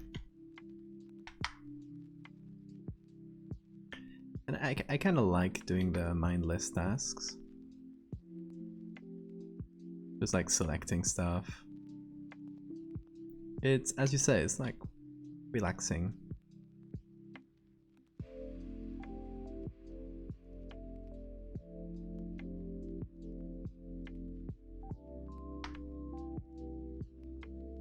Here.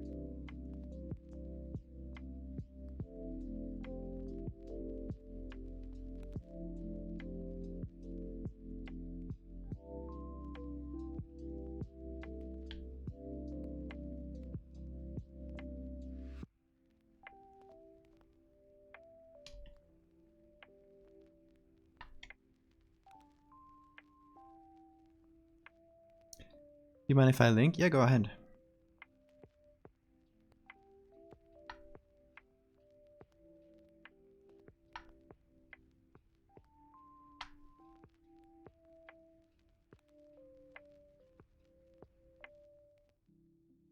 Yeah, E3, you need to do more. That ghost one came out really nice.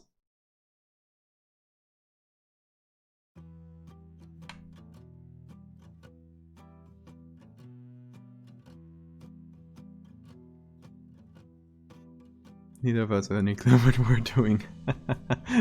Well, it's more fun like that, Bear. It's a fun way to learn, I bet. Kid got sponsored by Adobe. Oh, Kid Boga.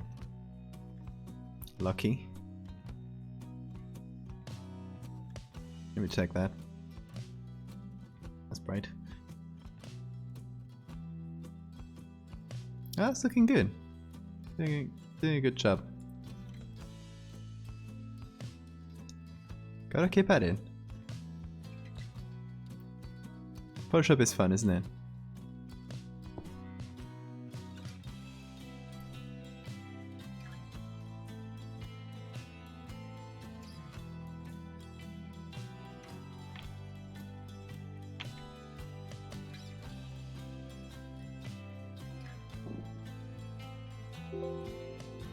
Thanks for the follow, by the way.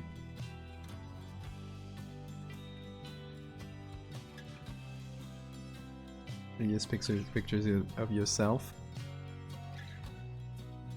I try sometimes too, but I always have this very lofty ideas that I can't even physically shoot, so...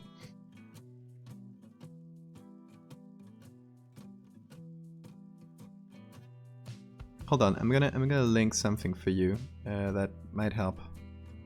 So I got this list here, full of like free sites for stock pictures, like more specifically specific things I use, like old pictures, plugins. There's little things that might be useful. So So I'll put a link in chat. You can feel free to use it and stuff, and share it and whatever you want.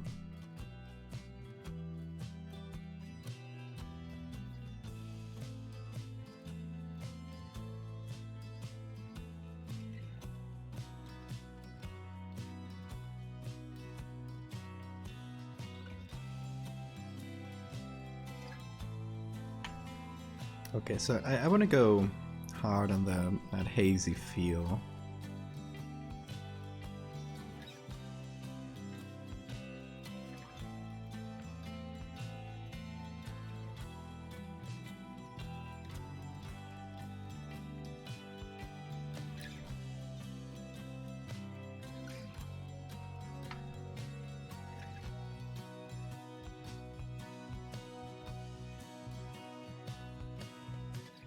As if there was some mist kind of floating around, you know?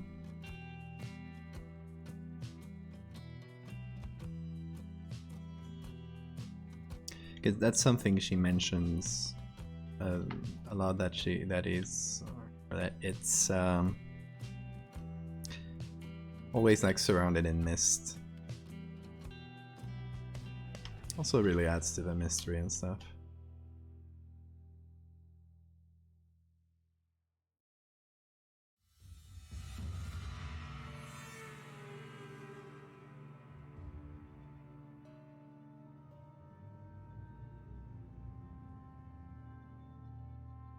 I wonder if I should go a little bit smaller with him.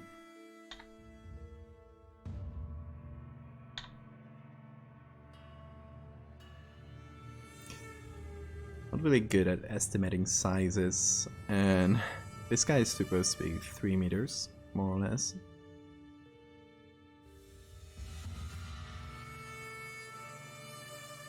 Like fitting him in here.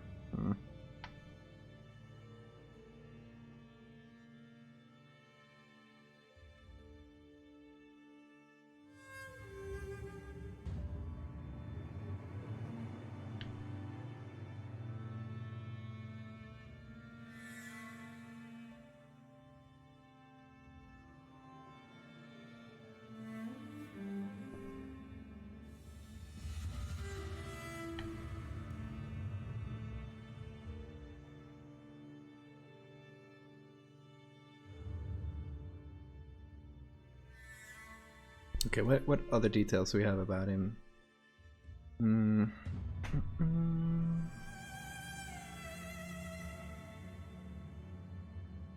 Yeah, mist. Maybe some birds, some of those terns you could do flying around and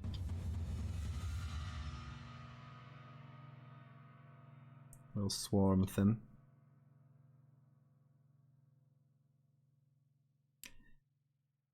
And then we would need light, like shooting from behind him or around him in some way.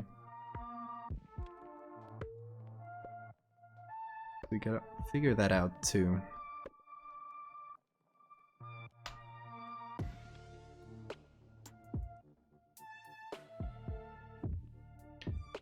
It's kind of hard to figure out, like, a dark specter, a dark spirit, like being that's also surrounded by lights. Kind of hard to make sense of, but we'll try. Yeah, like shooting from the tips of the wings or something.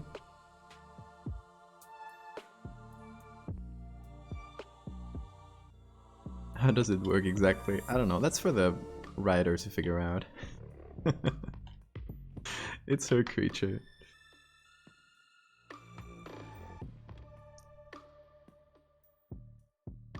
I just do what she asks. This is for a commission, by the way, for people who've jumped in later. This is gonna be for a book. Not a cover or anything, just like for the content of the book itself and promo and stuff. So it's a small island in Alaska. Just like desolate island, no trees, no anything. and hunted by a ton of like this creature and a lot more things.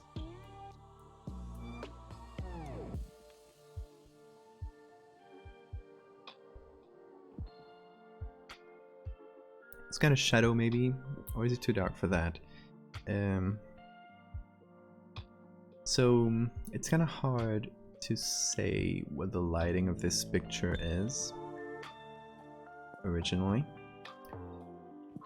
It's definitely overcast. I think it's sort of edited to make it look more moody and more high contrast. I think just this is probably just during the day. We just don't have any directional lighting specifically because it's overcast.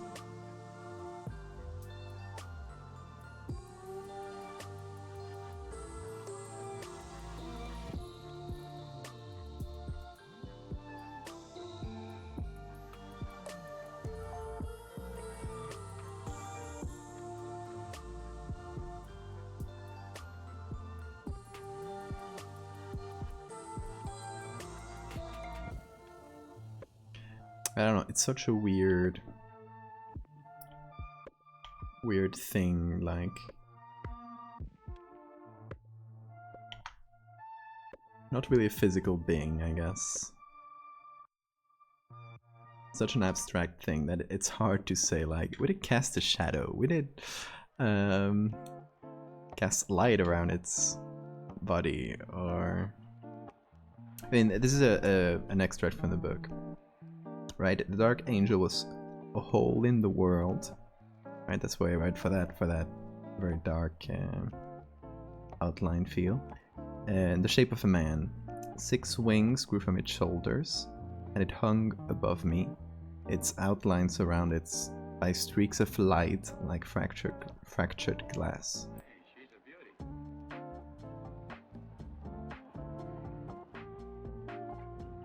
Based on a true story? I hope not.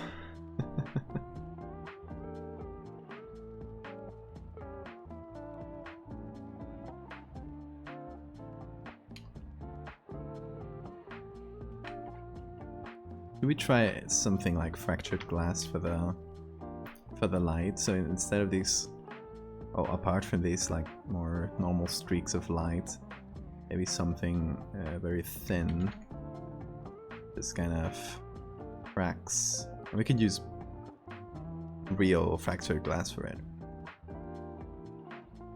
Let's see. Let's try to find a good picture of fractured glass.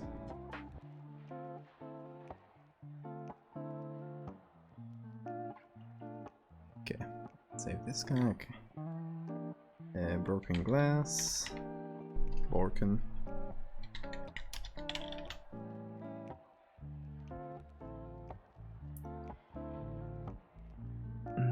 I'd like something more simple. Maybe this? I just want streaks. That is a bit weird. This could work. I like a halo a little bit too, which is nice.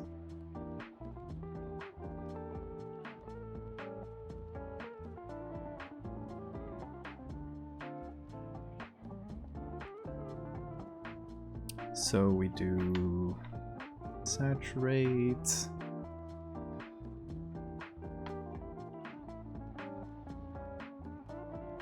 Do also a little selection here.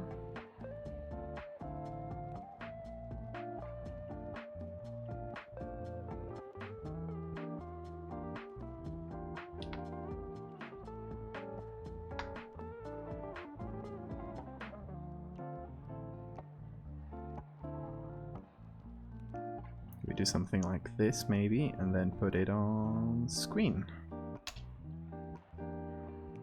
Oh. Here. Bork? I don't know who the Swedish chef is.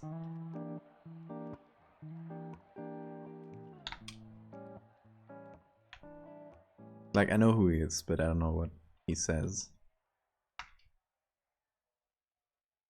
It's not something really good in Spain, I think. We didn't really get the Muppets in Spain.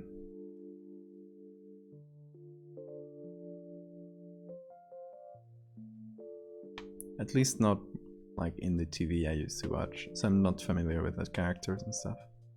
I know who they are, but...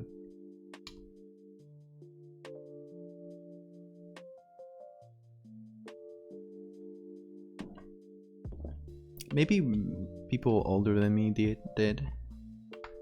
Because it's not like they're unknown characters. Just like personally, for me, I didn't really watch it.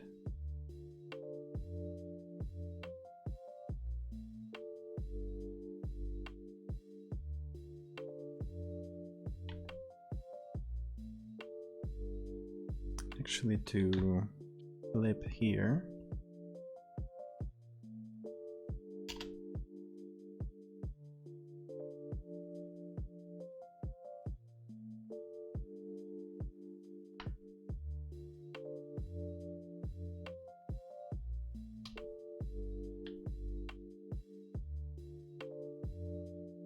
There we go, that's broken glass.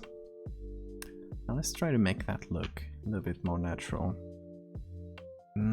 How are we gonna do this?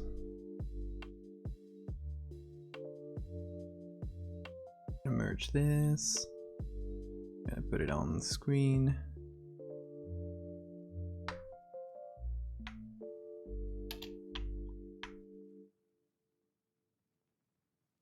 Then put a blurred version of itself in the back.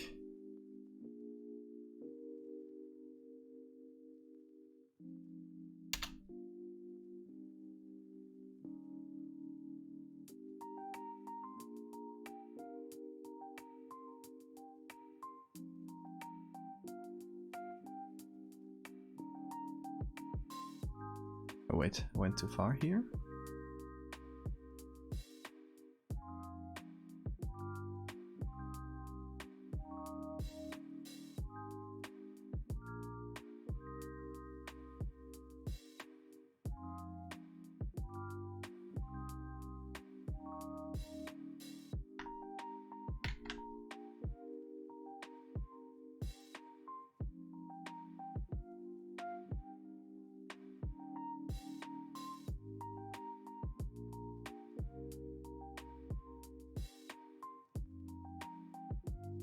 Okay, that isn't bad, I think.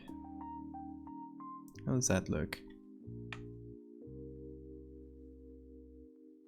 An uncultured country, I'm sorry. Okay, you have a good night. Thanks for chatting.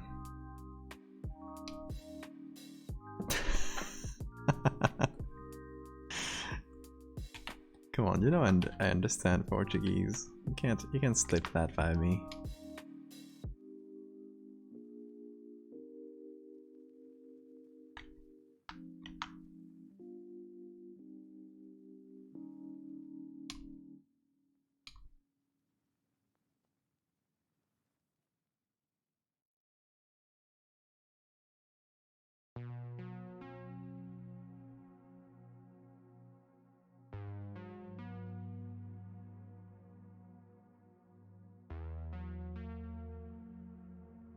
There we go.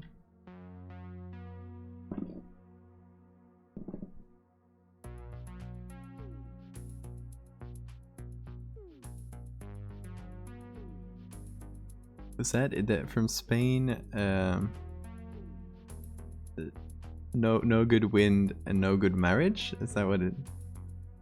Neither good winds, no good marriages, yeah. Wow, that's rude. That's rude.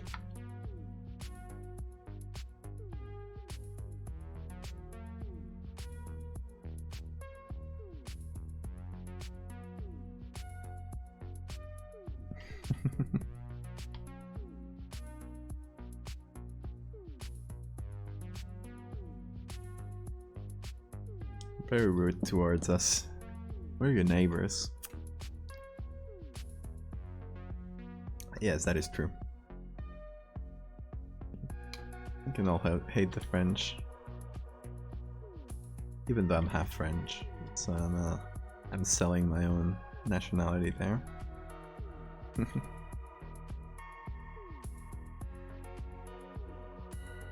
think here, instead of going with the light shooting out of the wings,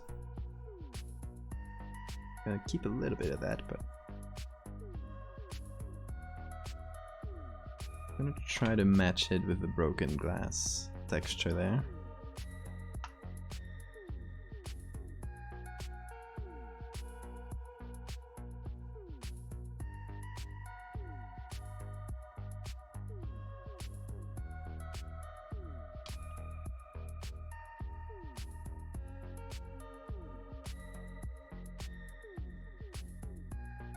Have a good night.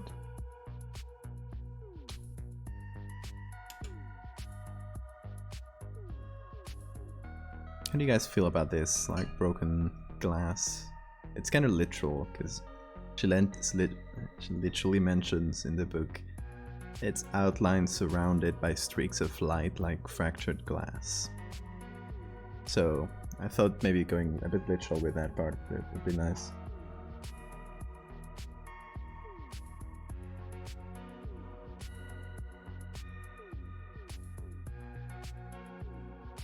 Okay, then with the wings,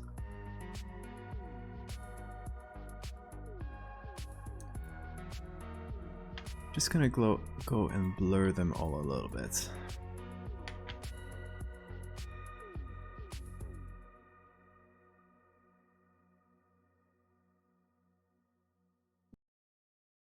Hopefully that's good.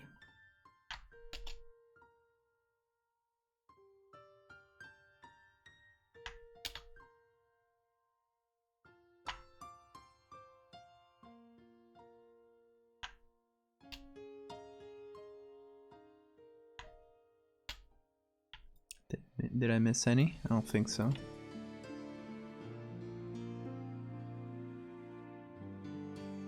Okay, then with the glass.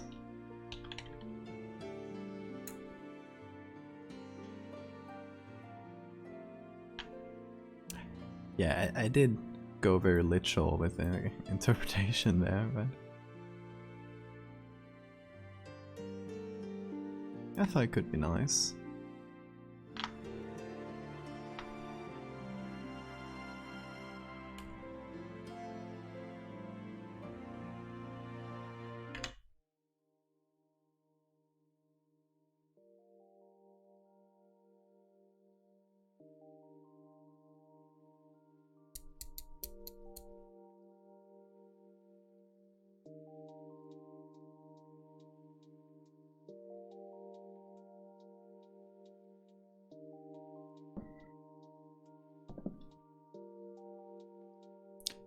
And just for good measure, I'm gonna copy this.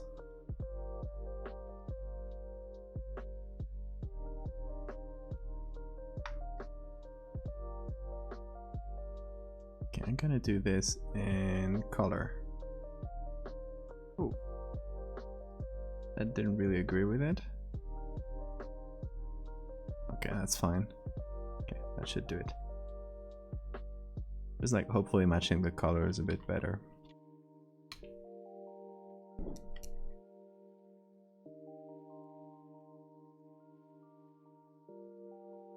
Yeah, I realized that Bear. I think I was changing it right after as you wrote it. So let me know if that's a bit better.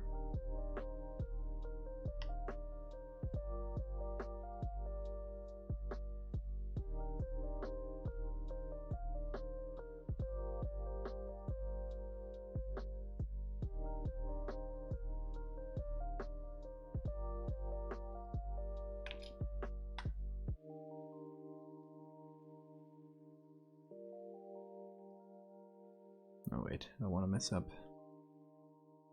There. I'm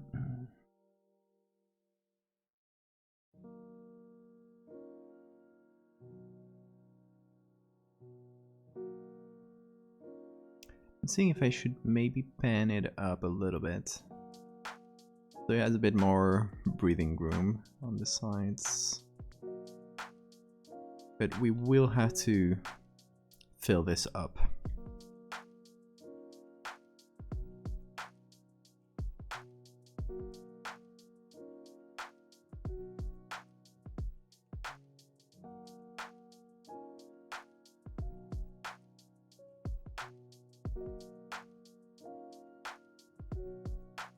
Okay, I think that is...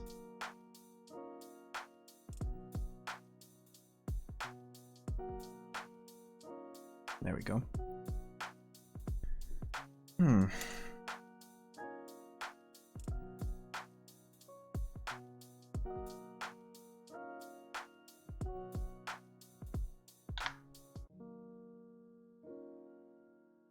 Turn him a little bit since the picture itself is tilted.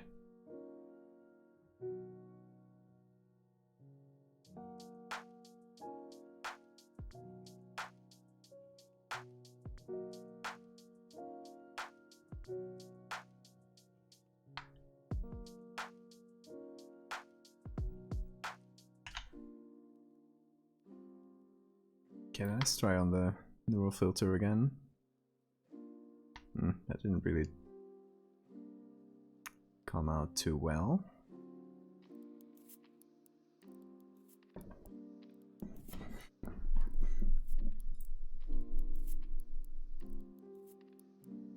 Okay, I guess I gotta give it a second. Hopefully it doesn't lock. It's thinking a bit too much for my tastes. Oh.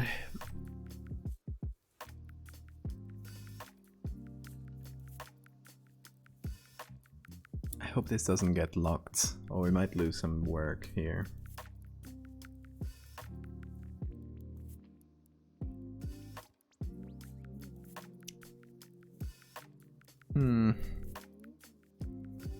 Starting to think this... Oh! No, okay, we're good. We are good.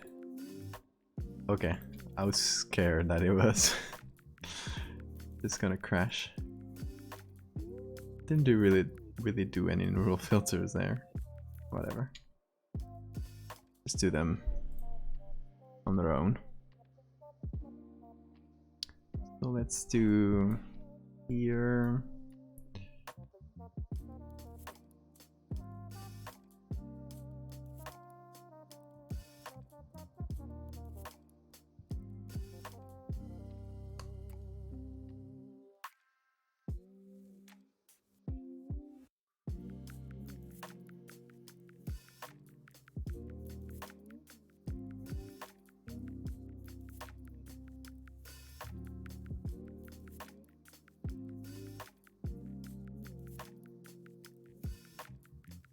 A little bit less warmth there. Let's like leave it at 0.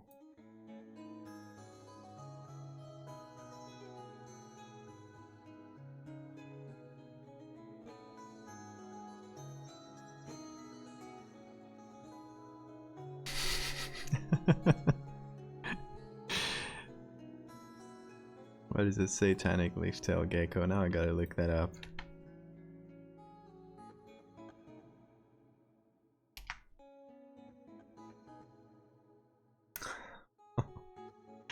That's so cute.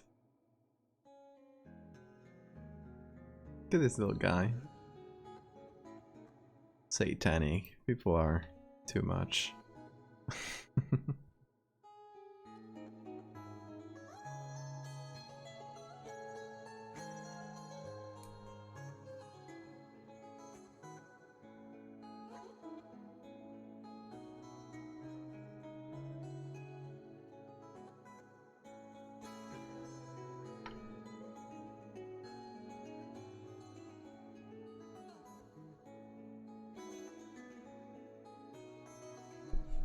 Coolest gecko ever.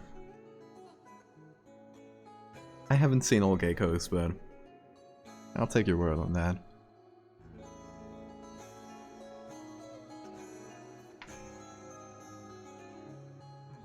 Yes, there we go.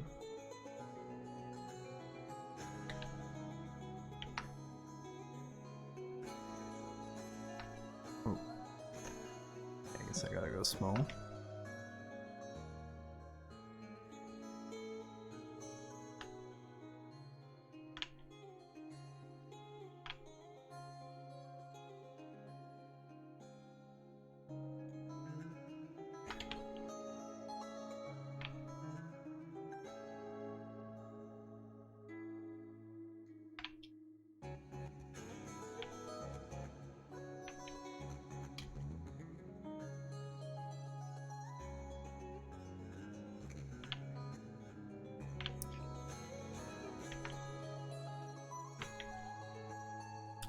See, I don't know how hard to go with the haze here.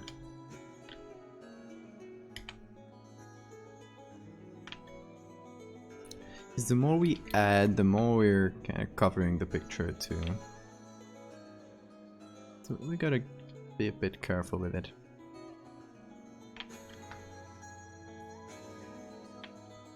And find a good balance. Okay, Bear, have a good night. Thanks for hanging out.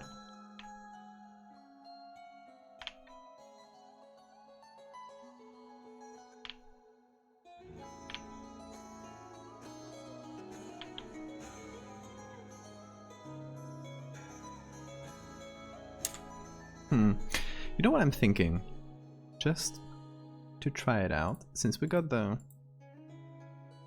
guy itself is like pretty easily separated from the background.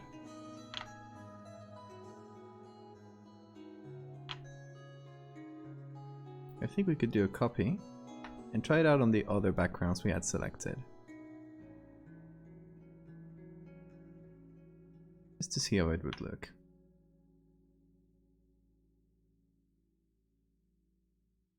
Like on here, how would it look? When you mixed Portuguese and Spanish there. It's buenas noches in Spanish and boa noite in Portuguese. So, I mean, you got it more or less. Have a good night, mate.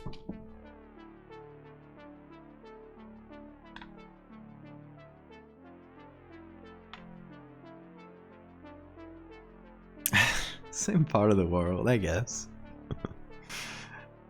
I'll allow it this time.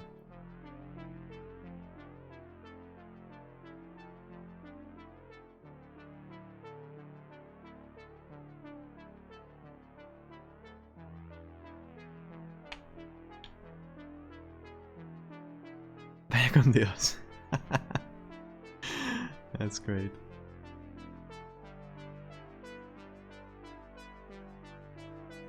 Okay, how about this guy here? How do we feel about him?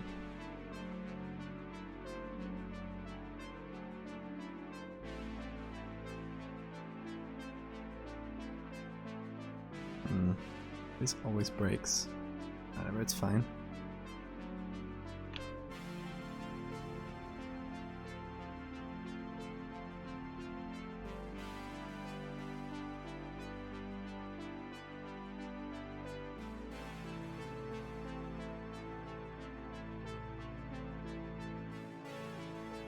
See, in here we don't have a lot of space for to do a lot of light streaking from the wings, because the background is pretty light already.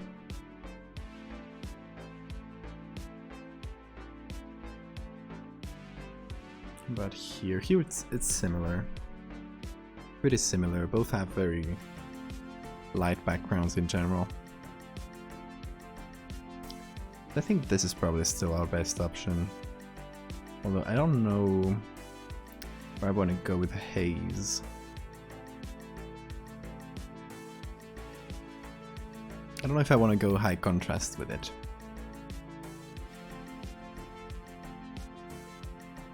I'm not too sure.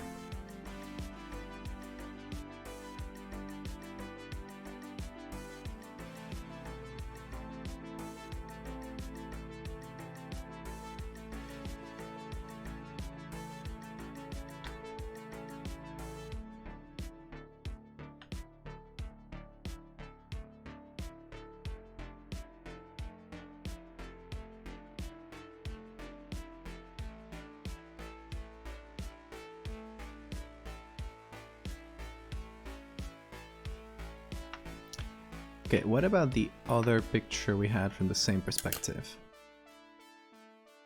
Because we did actually have two.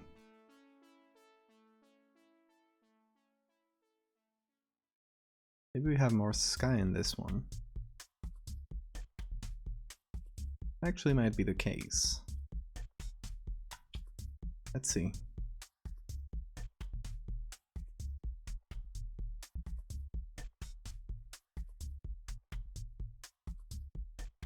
I also want to tilt it like we did for the other. Oh, there we go.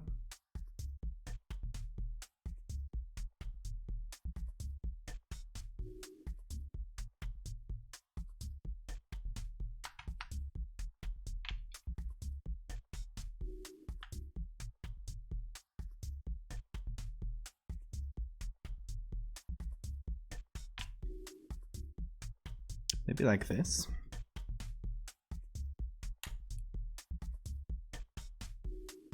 Let's try to bring our guy in here. Definitely has a different warmth, this picture. So we'll have to change that. Shouldn't be too much of a problem though.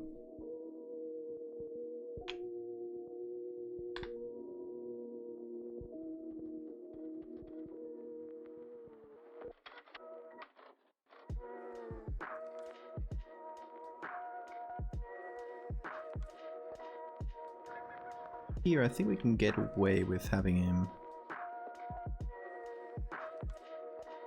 higher up in here. See, I think I'm liking this frame much more than this. Like, it's still in the same plane, it's still somewhere close due to the... I would see like he's clipping over the mountains here, and it's more or less in the same level of focus than whatever's on here, you know?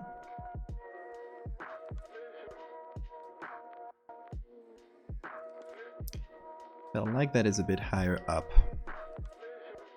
How do you guys feel about this? Any thoughts on this one against the old one?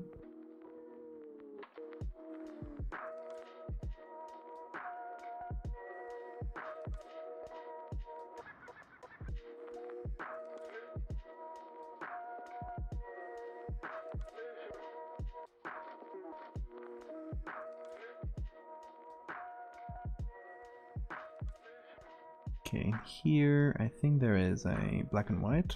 Can remove that.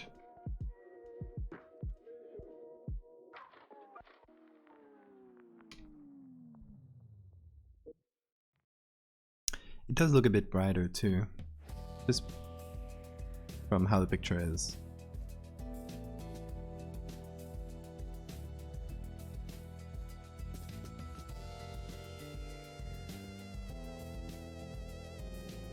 This one's generally gloomier, I guess. Yeah, I think I'm liking this more.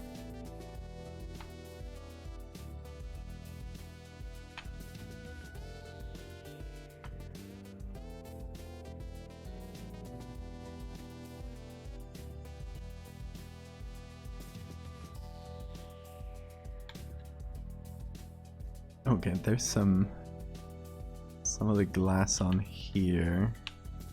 There we go. Got some bad edges. I think that should do it.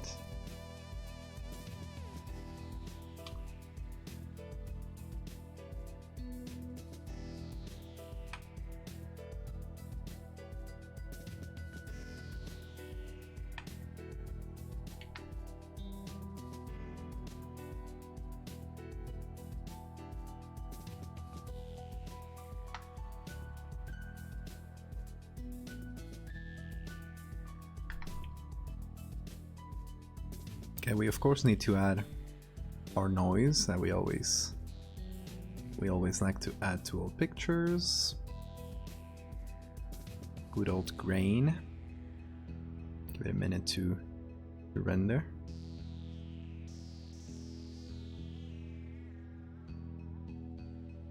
Okay, once more, look at this guy.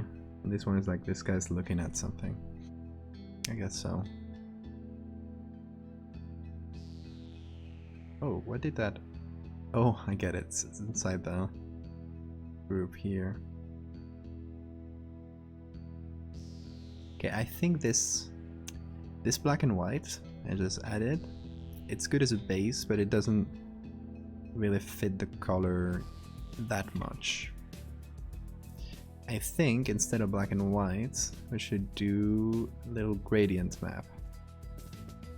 Oh, that looks very suddenly very much more angelic, even though this guy I guess is not supposed to be super angelic, but okay, so we're gonna go with something. Oh,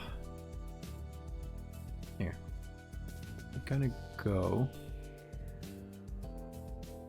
for something like this, maybe, which is a bit more yellow. And for the darks, something like this, which is much more red. Gonna add that on color. That should hopefully that'll work with the background colors a bit better.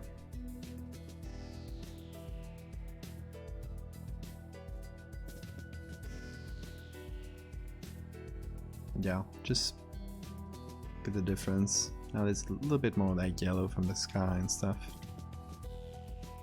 So that should help. We got some noise to equalize everything. I think I might reduce the Gaussian blur I did on things, on the wings and stuff. Be a bit too much. And let's take this with this wing here. This is the one on the top here.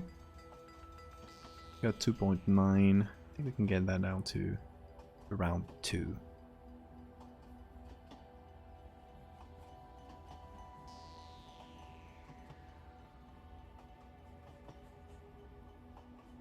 Then we just gotta get the rest of the wings edited, because I still have them in separate layers. But I'd rather keep them that way, because if I ever change anything back on the wings, have them easily accessible here. It's a bit messy in there, but that's fine.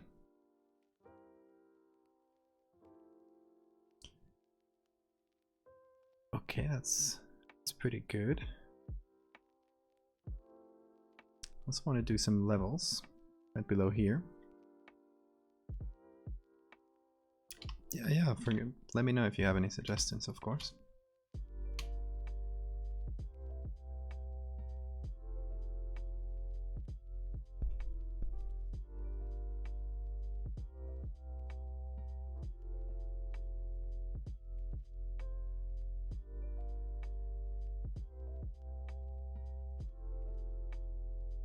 Okay, I'm messing here with the levels just to check how bright, how dark I should go.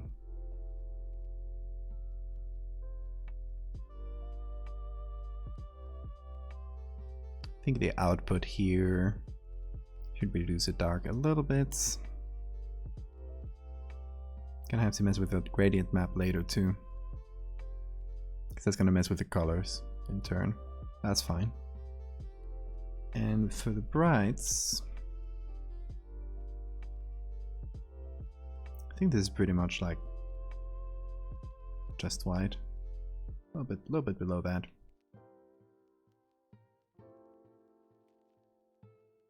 So yeah, let's reduce the whites a little bit too. That should do it.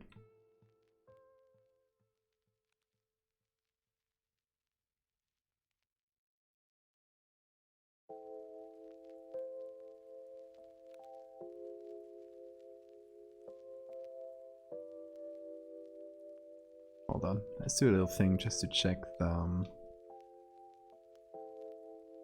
how right or wrong I am with this. Something I don't do too usually. but it's useful in some cases.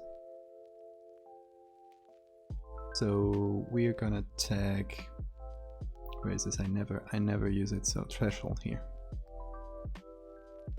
Okay, so threshold, if you move it around, as you can see, it'll pick it'll just turn like whatever's darker than this, it's gonna be black, whatever's lighter than this is gonna be white. Easy as that. So with this, you can check the lightest colors. You can see like maybe the wings could go a little bit lighter, right? So they match the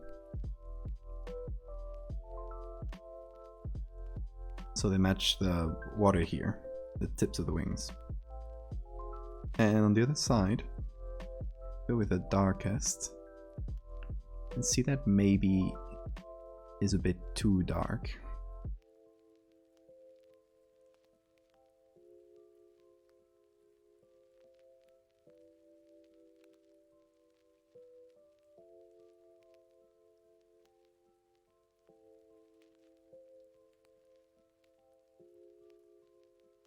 And that should help, like,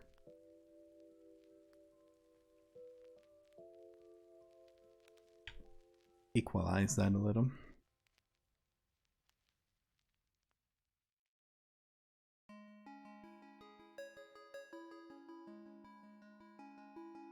Oh, what's that technique? Sounds interesting.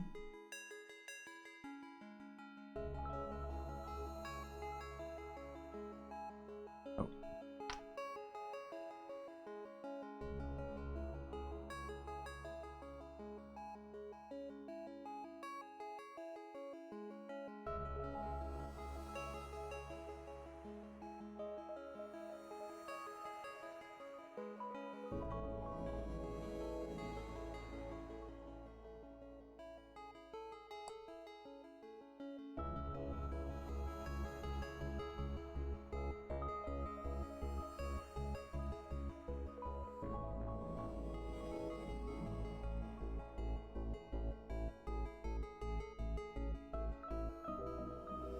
Yeah, sure, no rush.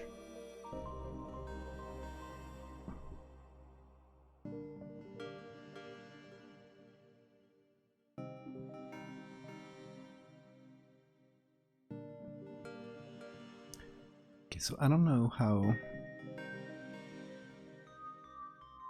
hard I should go on the mist here, but I'm gonna try it anyway. I'm gonna try that same neural filter. See if it looks good.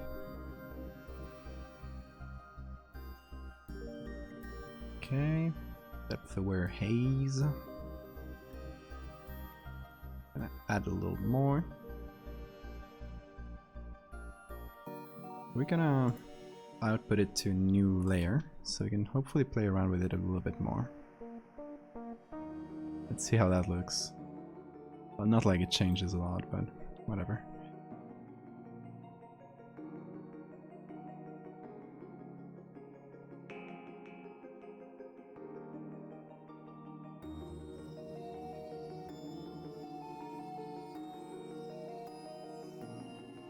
Changing this to luminosity so we don't lose the colors. And there.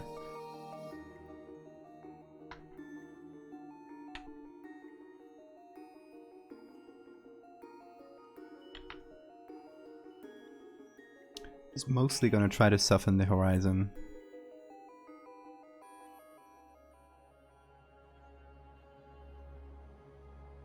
Like this mountains on the back.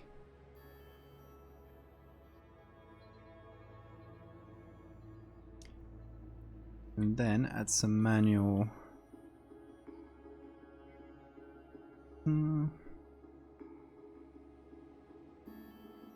get some of these. The bright tones in here. Put it in a normal layer.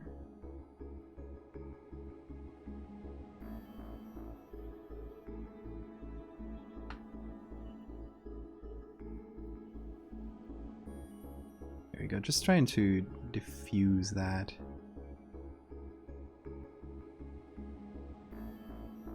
background a little bit to give it a misty feel.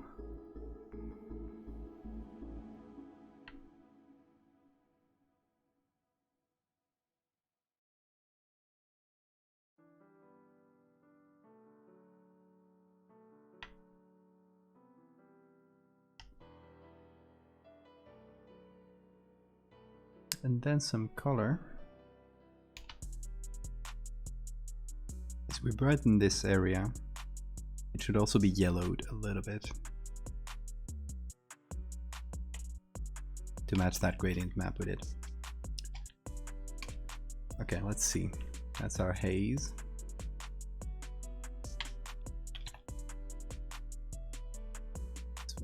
Move.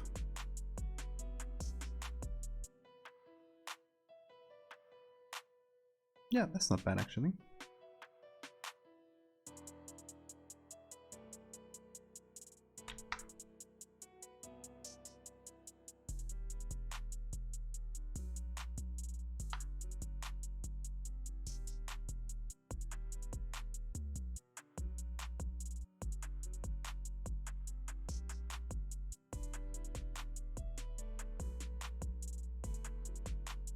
Okay, and then on top of this guy,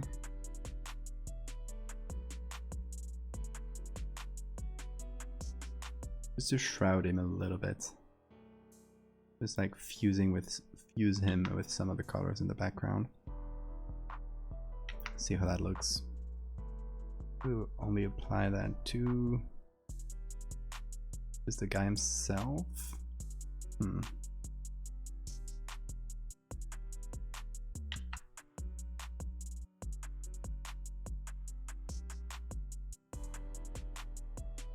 So this is the whole lighting, right? I want to maybe add a gradient map.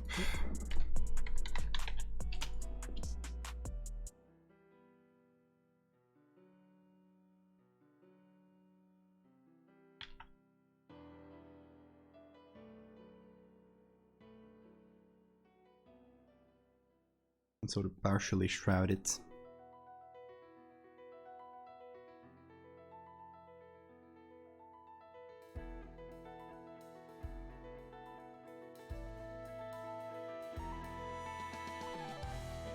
It's not looking too bad.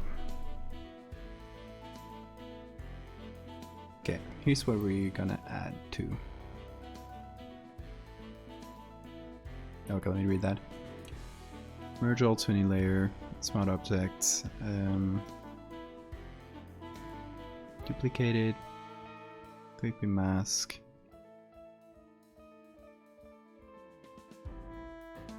Oh gosh, that's complicated, hold on.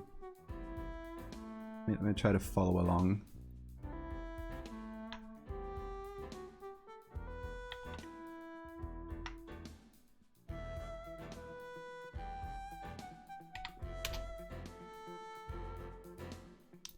So you mean, right?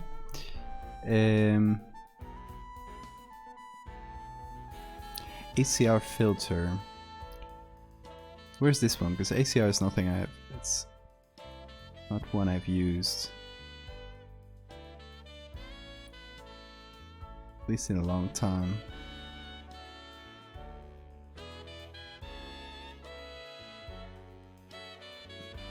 Camera raw filter, you mean? Oh, okay. Thought it was one of the... What? Oh, I guess it was an update. Yeah, whatever.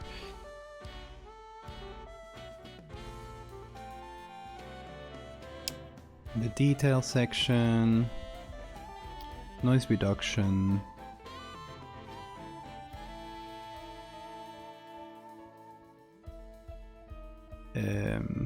detail minus 50 here. Minus 50, I imagine you mean 0.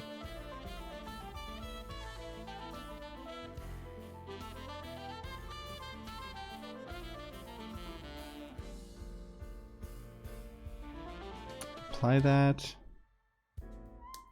We invert it. 50% opacity. Don't know if I'm following all right with what you mean. Let me write it.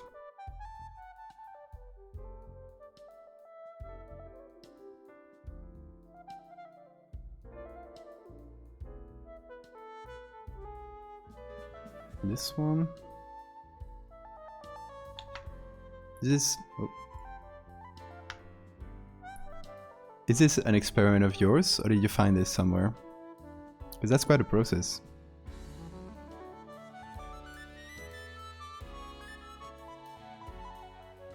The detail, noise reduction.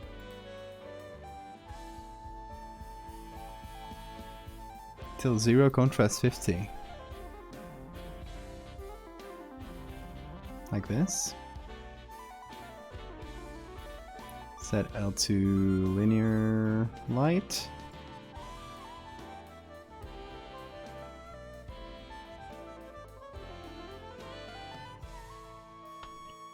I mean, I'll keep this and put it at the end if I use it.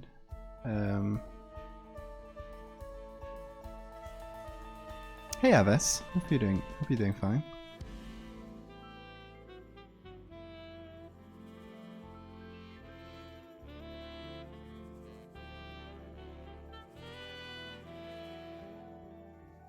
This sharpened it more than anything.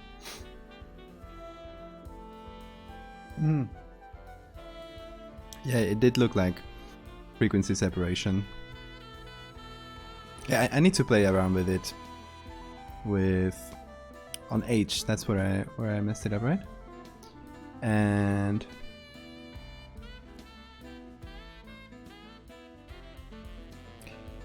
I think details should be 50, right? That's what you meant.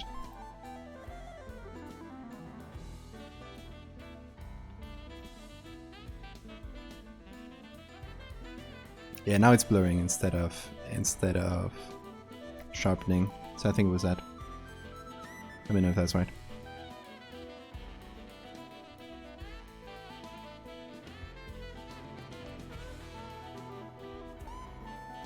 That is 150-50. Oh, 50-50.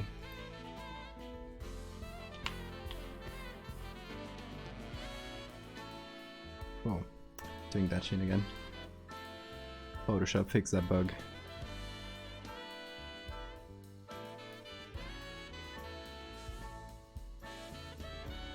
Yeah, I like how it desharpens. This could be pretty useful.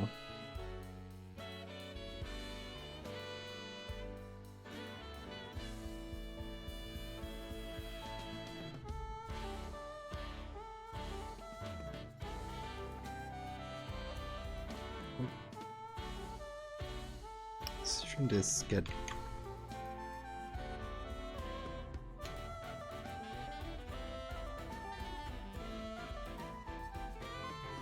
It's pretty nice blurring.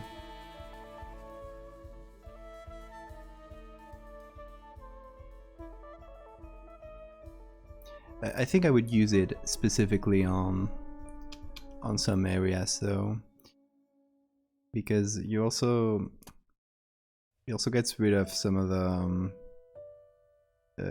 dust and scratches.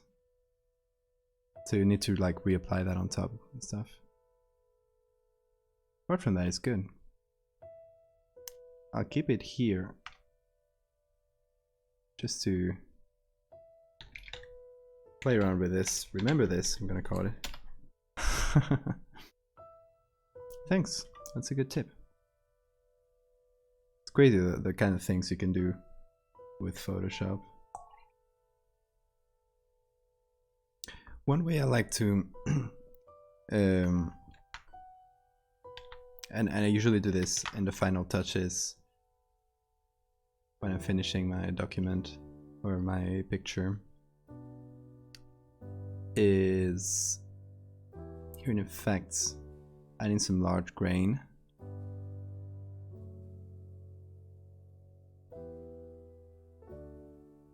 And the larger, oh here, the larger the grain, the more you're de-sharpening too, and the more you're helping with the old picture feel.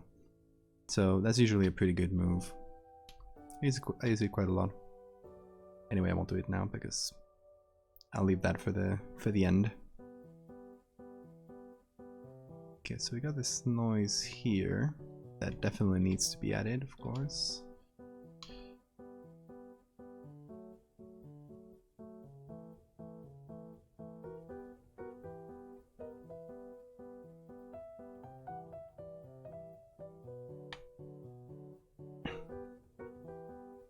Yeah, I'll record it as an action. That's a good idea. Since it's something that's always the same steps.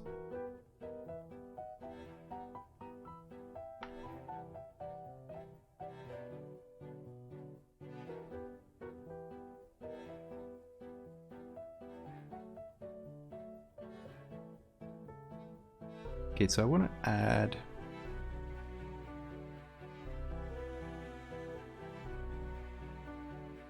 I'm going to play around with these lights. Maybe reduce the opacity a little. Might be a bit much in terms of brightness compared to the background. Okay, comparing the brightest parts here to here. Okay, they could go brighter.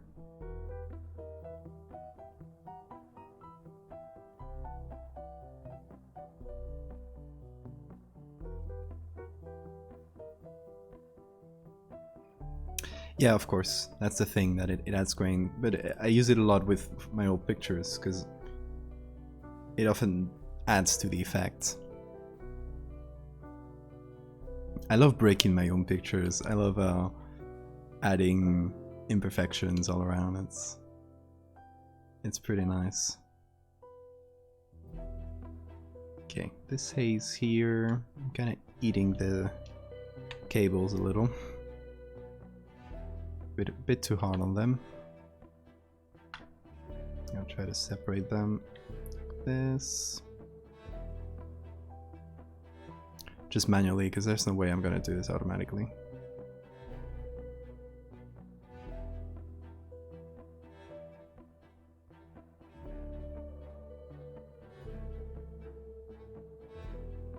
There's just part of the picture. Get the pole a little bit.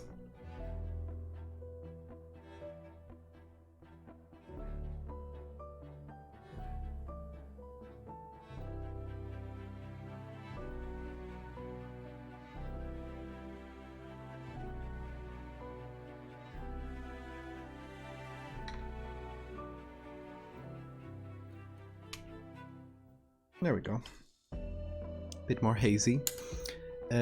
What else was I going to add? All right, birds. So we got a couple birds that we could use. The same ones we used for the wings. Although maybe they'll look too similar. Hold on. I just put it on. Yeah, they'll look a bit too similar, like in pose and stuff. Maybe too obvious. So we can go here. Here. And maybe get some different ones. This should be good. Oh, here, there.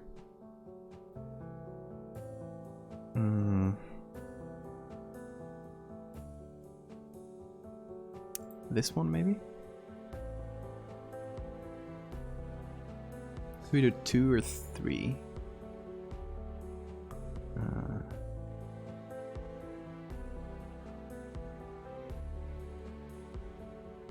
Do this one too.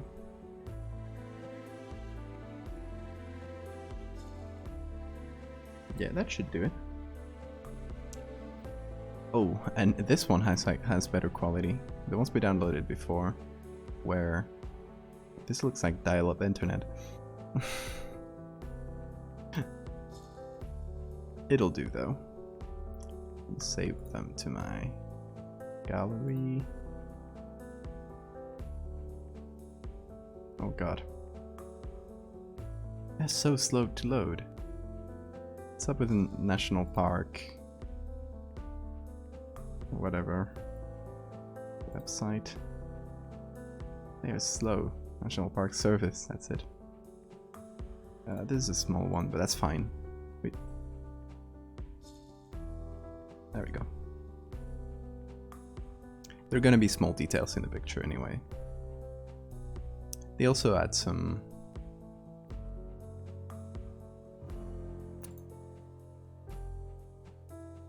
perspective, you know?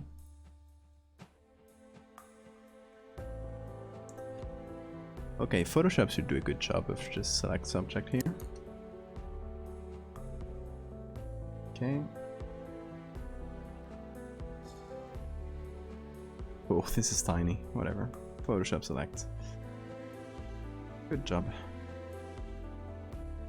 Well, not perfect, but it's fine. It's gonna be small. And again, select subjects.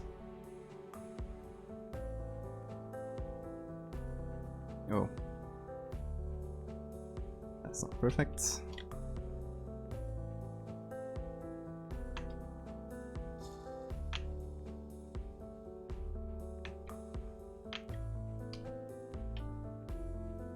That should do it though. Okay, so we got 3 small birds. One of them is much smaller, as we can see. That's fine.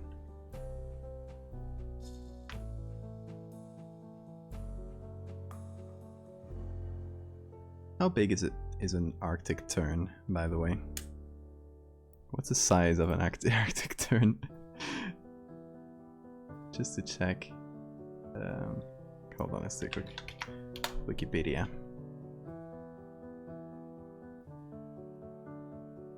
Oh,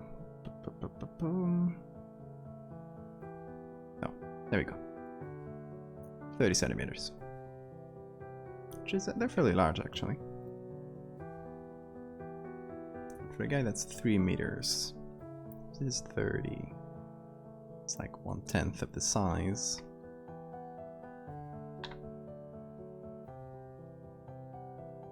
Like around this size should do it, right?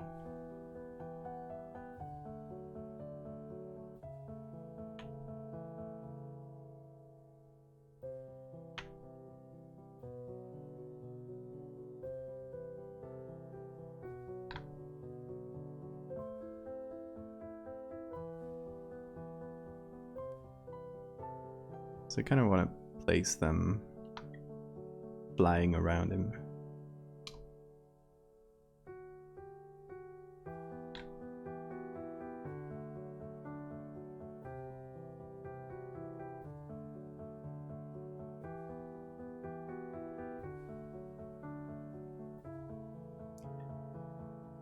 That should also give us some perspective on its size.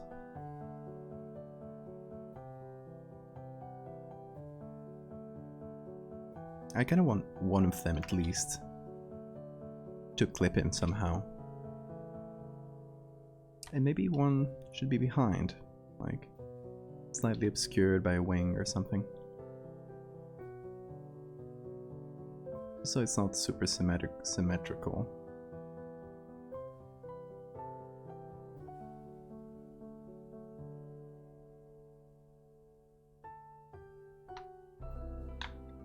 Now this one more towards the back.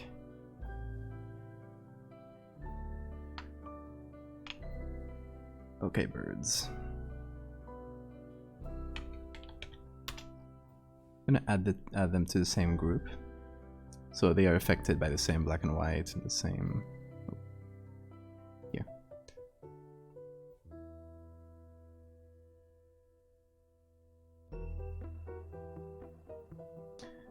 Gonna do. Oh, actually, this one should be below the guy, as we mentioned.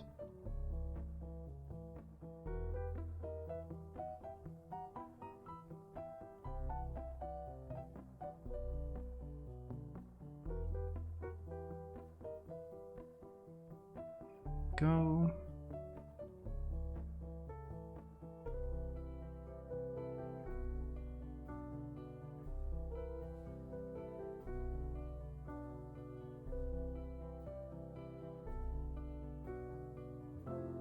I'm gonna make them a bit more like silhouettes.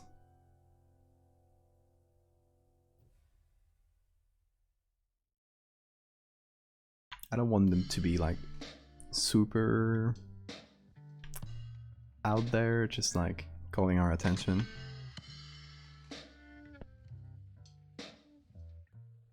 They're just like small details, really. Gonna darken.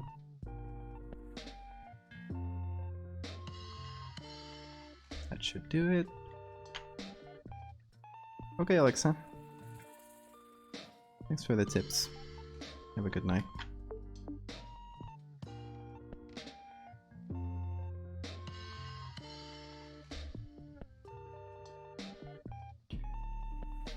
Okay, where's the other bird? Don't hide from me. Here it is.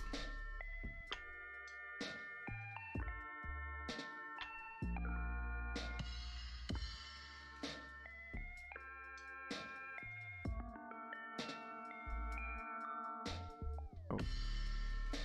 Here.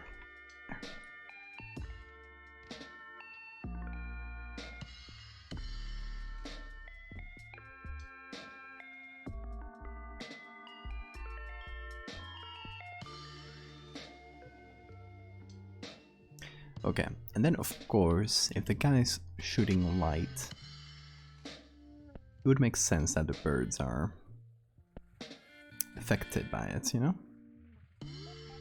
So I'm gonna light them wherever the light is coming from for each of them. Just gonna pick a white. Go with a soft light layer.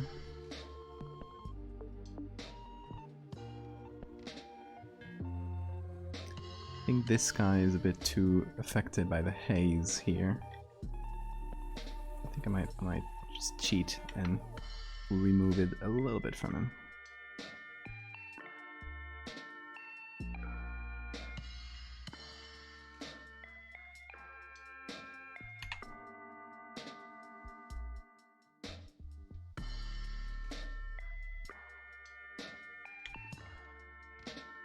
Okay, then we did the same for the other two.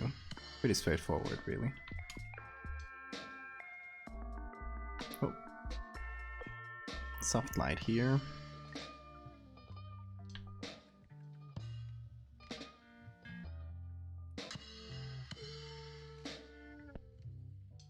Or even overlay.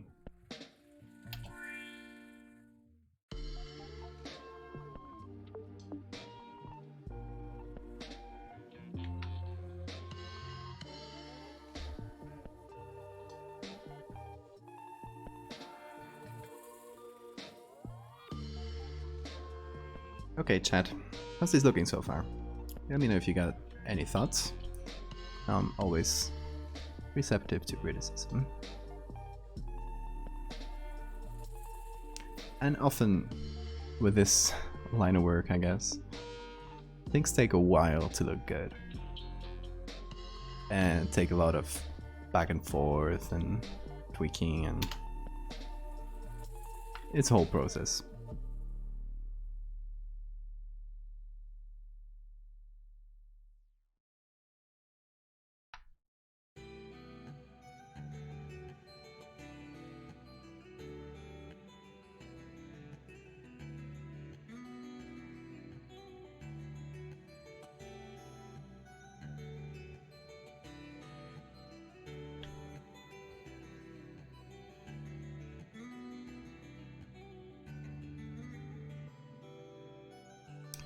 See, I feel like the colors are still not there. See, I got this gradient map. It feels like it's not adding enough yellow to the brights. Like, look at the bright colors here, right? Look how yellow they are. Then over here it doesn't really match. So you still gotta mess with that, I think. I think we need... gosh. Gradient maps can be very annoying sometimes. Okay, we're gonna add another color. Gonna make it very bright one like this, which hopefully helps. Not sure.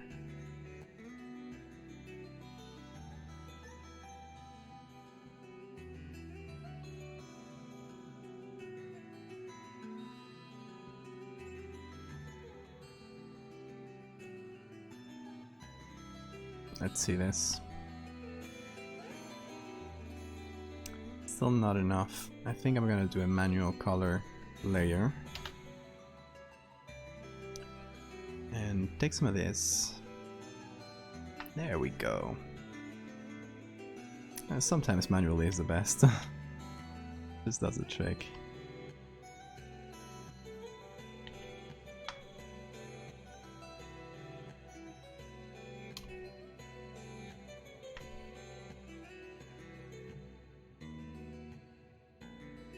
Okay, a little bit of this for our bird guy here.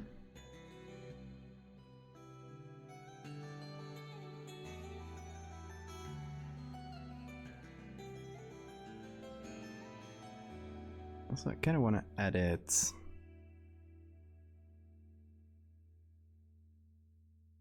another color layer. That's not clipped to the guy, so we can change this light behind him. Need a little bit of yellow there. Hey, Sirid! Thanks for that sub. Hope you're doing well, mate. How have you been doing? Great to see you.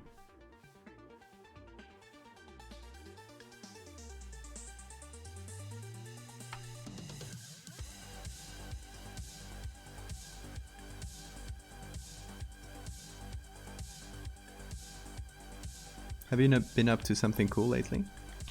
No, Sirid is a fantastic, like, Photoshop master here. He's does some wonderful stuff.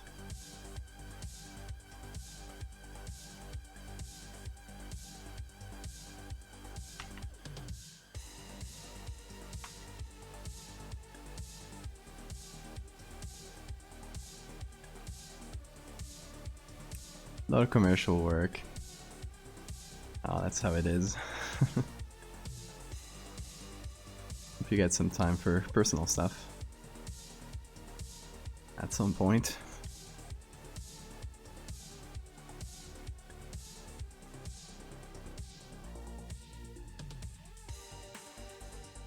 As you can see, thankfully, my commercial work, well, like my freelance work, really matches my style lately. So I'm very happy about this. This is a commission project.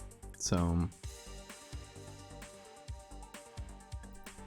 happy that I've been getting some cool commissions that feel like stuff I could be making myself. You know what I mean?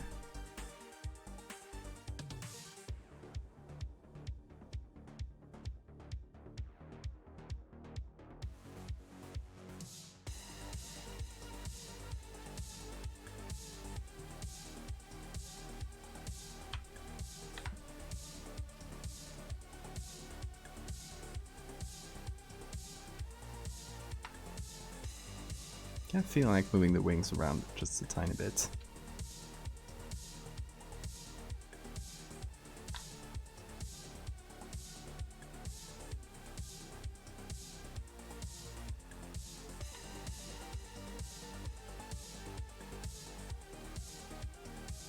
Yeah, it's great when you get a client that wants what you do because you have a specific style and wants something in your style. And thankfully it's what I've been getting lately, especially thanks to Twitter. Because there you get like people that follow you for your style, and in the moment they will need something like that, they'll ask you. So yeah, Twitter's been fantastic for that. I'm very happy I've been using it more lately. Because don't let me start complaining about commissions from people on Instagram. because those have been hell.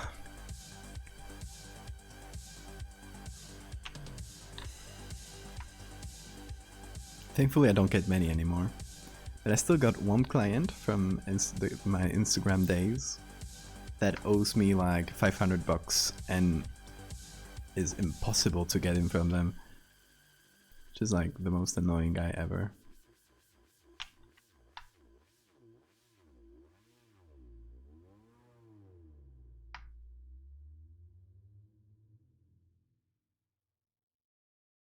He's also like a CEO. He's not like a nobody with no money.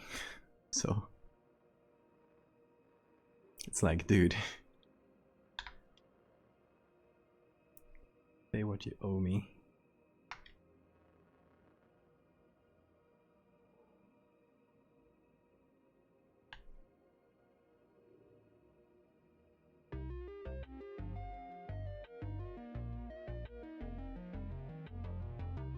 But yeah, since I worked for that guy, which I stopped working for him like months ago,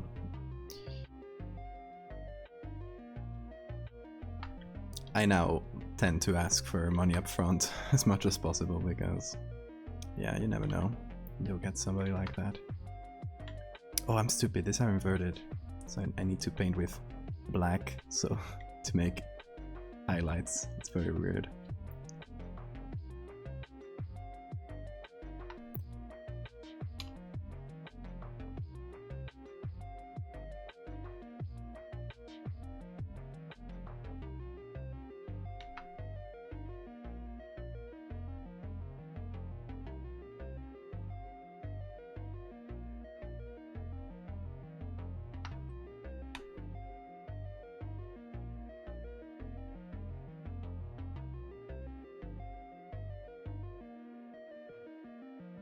So Sirit, what are you working on commercially now? Are you on freelance still, or are you working with someone more, like more dedicated to some client?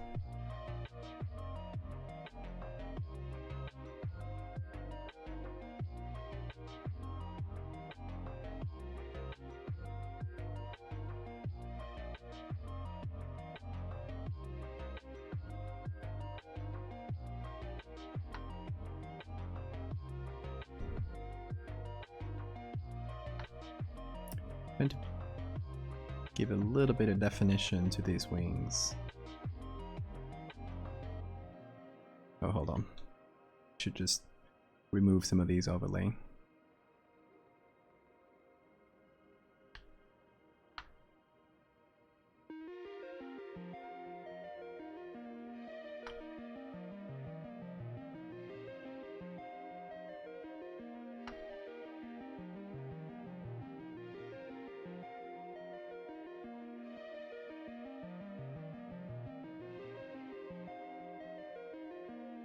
Fashion industry. Oh, nice. Retouching work. Oh, that's cool.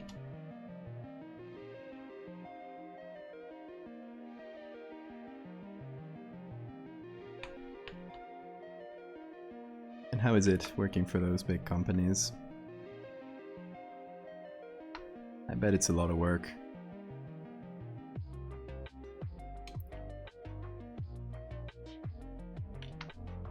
Hope they don't exploit you too much.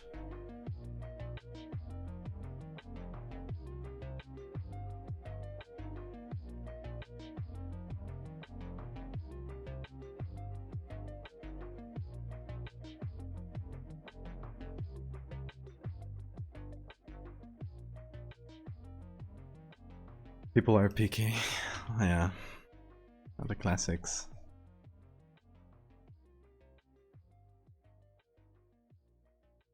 People with absolutely no experience in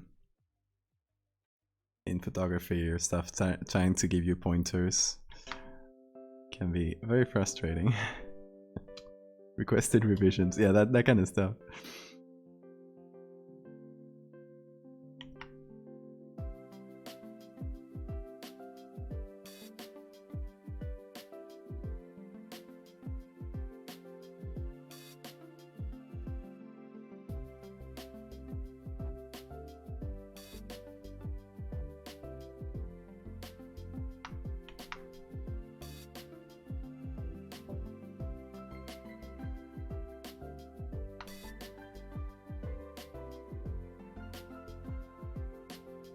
The angle of a pinky. Oh my god. At least I know what they're saying. They're professionals.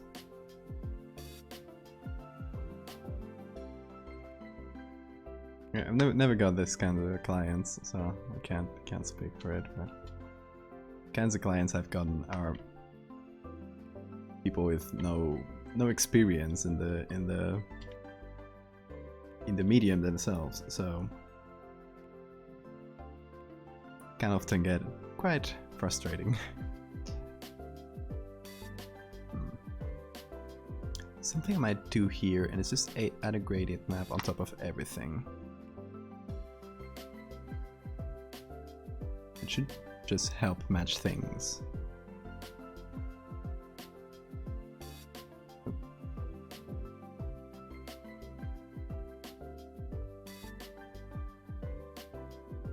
Something that more or less matches the base picture. So the base picture is like more vibrant.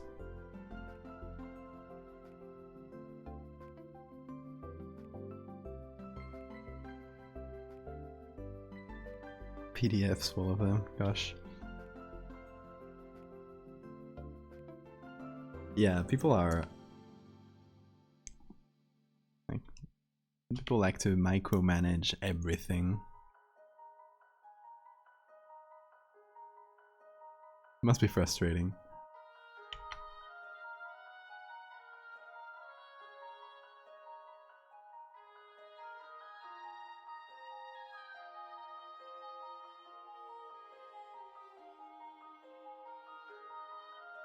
See, it's never gonna match perfectly, but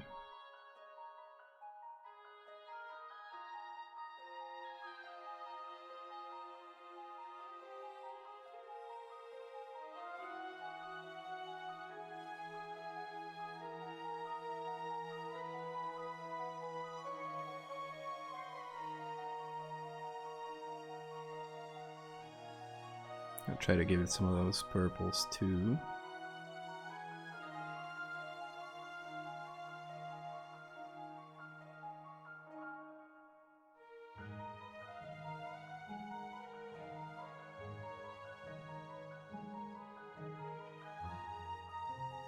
So hopefully with this, the gradient is a bit more natural.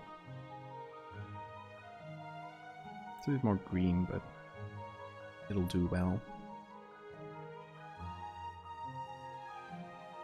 The actual audacity of clients, yes. It does feel like that sometimes.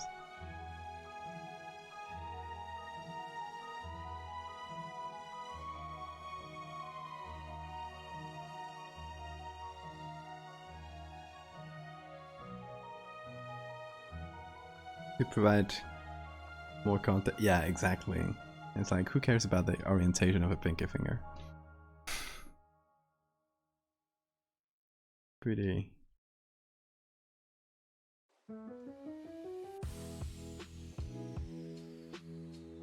ridiculous.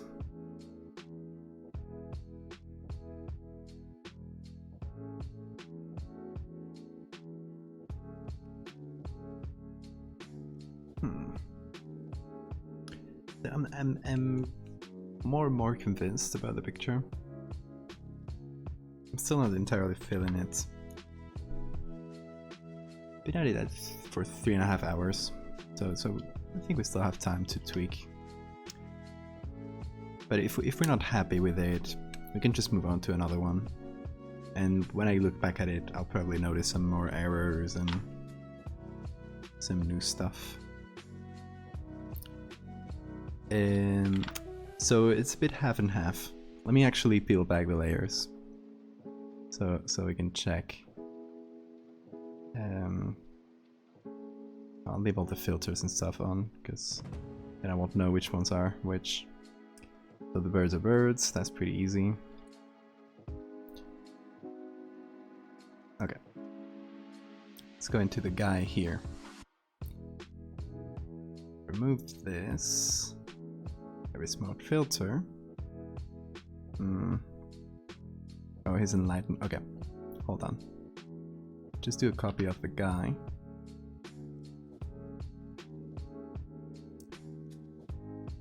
So hopefully we can see him.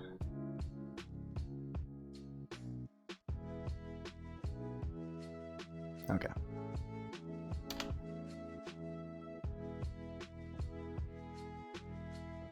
There he is. Well, in black and white and stuff. That's the base I used. With some puppet warping, so to change the posture a little bit. And then I just re-added some of the... Why does the face look weird here? I think I might need to move it around a little bit. It feels like the face is out of center here.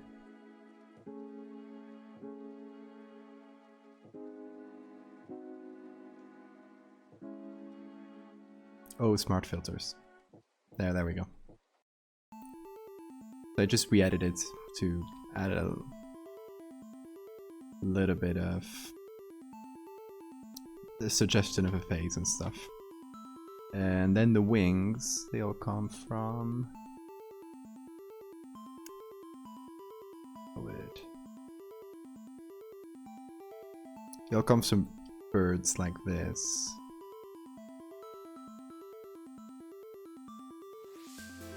So I just took the wings, separated them from 3 different birds, and got this.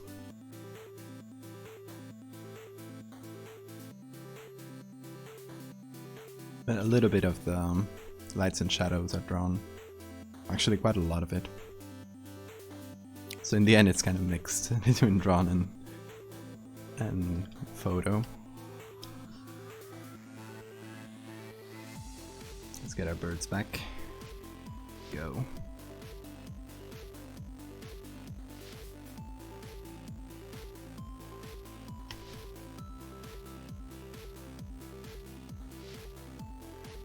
I'm gonna maybe remove a little bit of blur.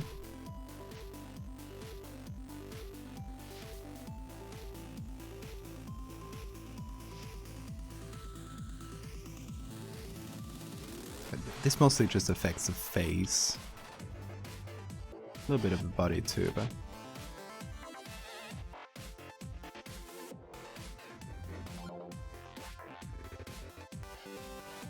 I actually like that. It gives us a little bit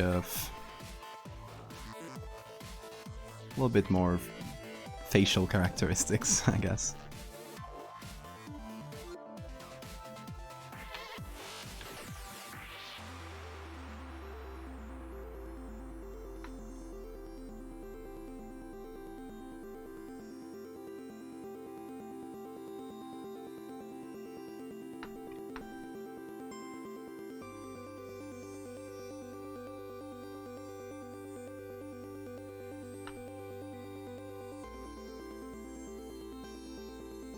Go.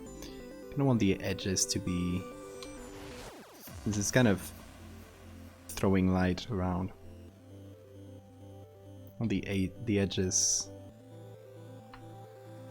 that don't touch the wings to kind of be bathed in light a little bit.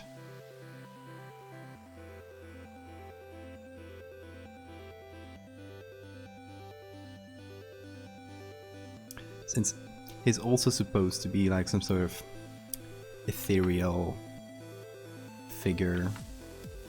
Like, I don't know exactly what, because I haven't read the whole book. The whole book is not out yet, but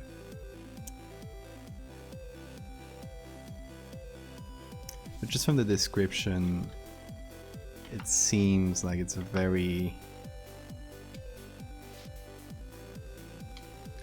like magical, fantastical. It's not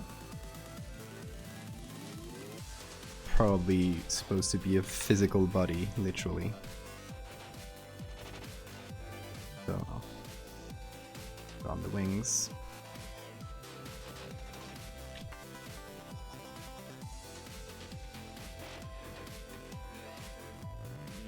So we can go metaphorical here. Which is a good excuse to just do whatever.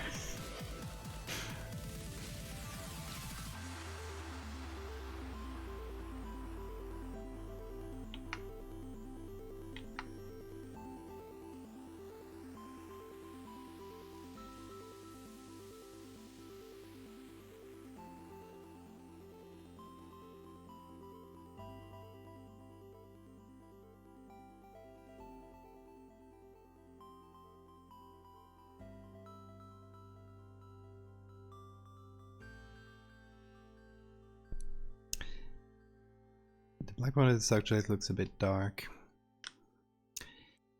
Yeah, it's kind of been going back and forth with it. So just to put a threshold here. Ooh.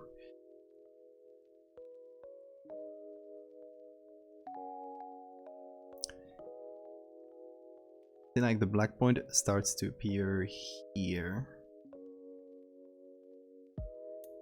So it's definitely lighter than the pier, that all the structure that's on here. But it's way darker than the sky behind it.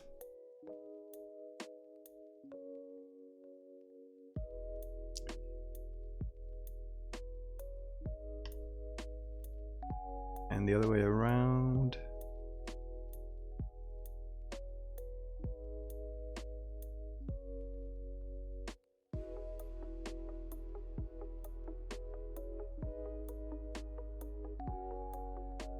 Yeah, I think let's just add a little bit of haze on him. Because he's supposed to be like sort of in the mist.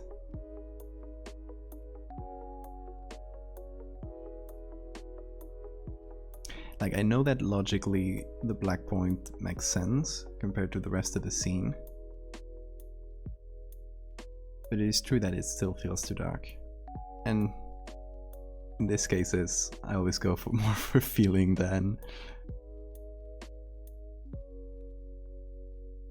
anything else.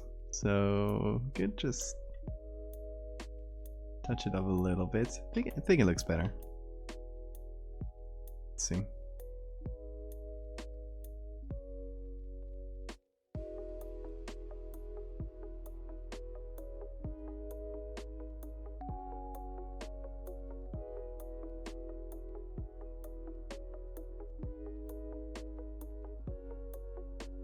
I think, oh, this bird, I need to go back to it. Birds. This guy.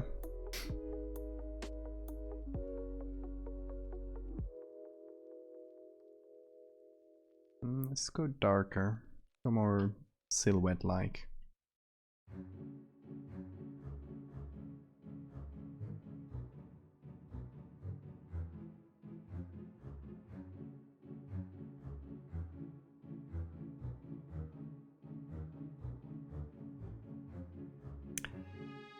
It's true. I think so.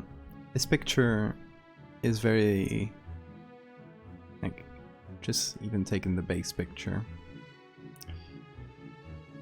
It's very moody. It's probably been edited to increase the contrast and stuff in the dark room. So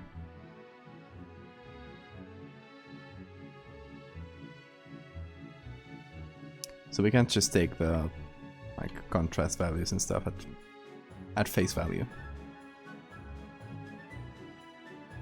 Gotta go with feeling a little bit.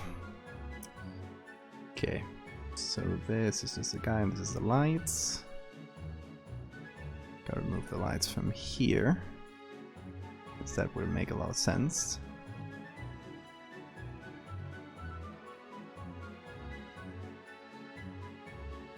What? Oh, okay, there's not enough density here. I figured.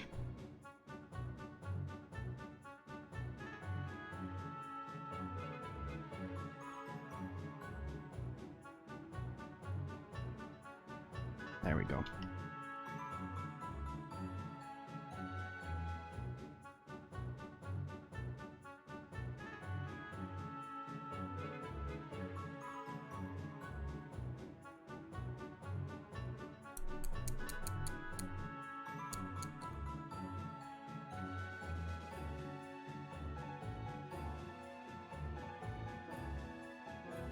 So we've added already some noise, which we just put on top of everything. As you can see, if we remove the noise, it looks so bad. It just looks so plasticky. Thank God for noise. Just giving us texture where we don't have it. We'll add some larger noise at the very end, just to help blur things together a little bit better. That's for later. What else did I miss? Oh, dust and scratches. This picture is very dusty. There's some actual large scratches. So what I'm gonna do, just bring the original back on top. Alright, got a lot of scratches. Okay, so we're gonna add it like this on top of our guy. I don't mind adding it on top of the lights here, since they're already so bright that the dust wouldn't be too noticeable. Okay, and let's see how we can add this better. So I'm thinking screen.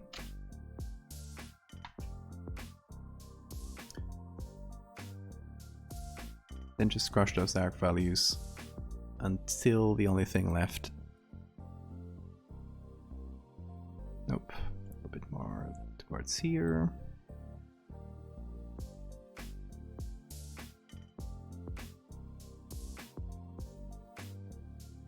That doesn't look too bad. And we literally just added the original. I think we might have lost some of the dust, but overall it's fine. We might add a little bit of Gaussian blur because the edges might be a bit too harsh. Just a touch.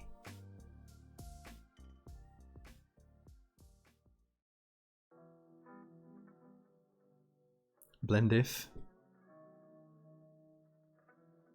Yeah, this would work with blend if too. But when it's only adding like very bright or very dark dust, I just do it directly in screen or multiply and then just mess with the levels until only the dust is left. Just a bit faster.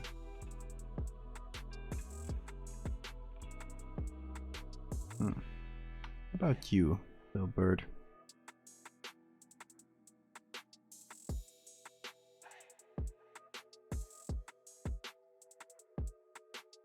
Let's darken you a little.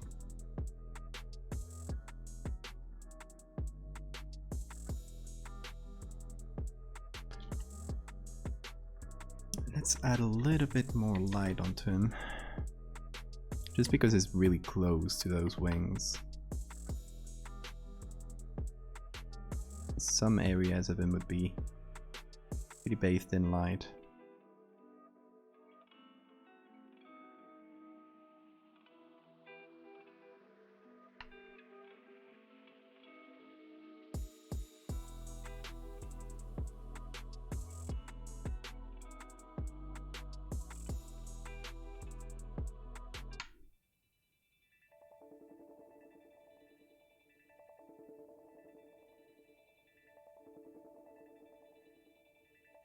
Alright, I think so far it doesn't look bad.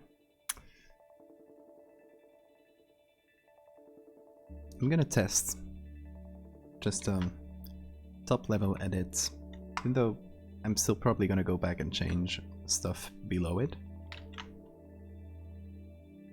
I want to see how it will look with the final touches, and then those final touches can always be transferred. Like whatever we do below it, we'll just reapply that filter. Simple enough. Okay, so since we're here, we're adding some grain and making it large, and that should help us blend everything together. Add some mood, because it's always important.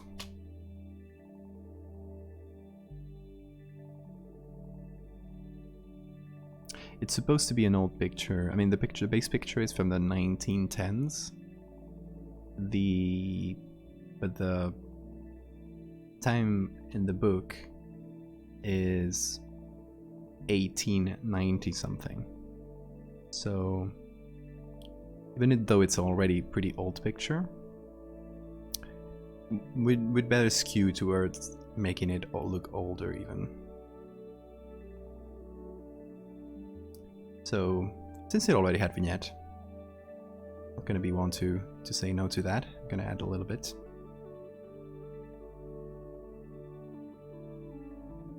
Again, mood.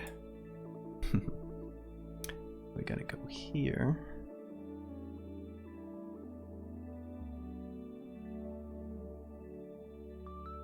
Oh, that's yes, it's incredible.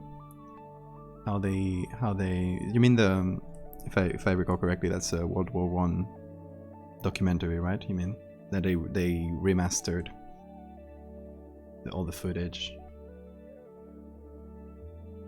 That was really impressive to me, how they redid all that.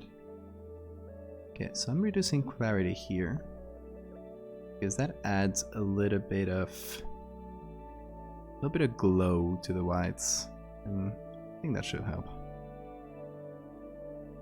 And we already have noise on top, so we won't mess with that too much.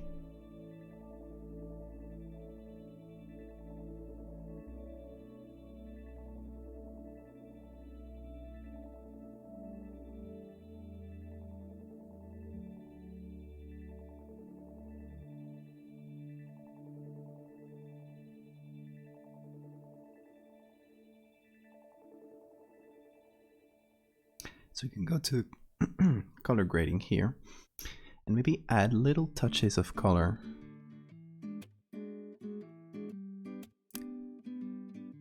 That were lost from the original, like the shadows had this little bit of purple that we can add back. And then just to counteract that, a little bit of yellow on the highlights. Color wise, that really adds. I think that looks good. Let's take that camera raw filter.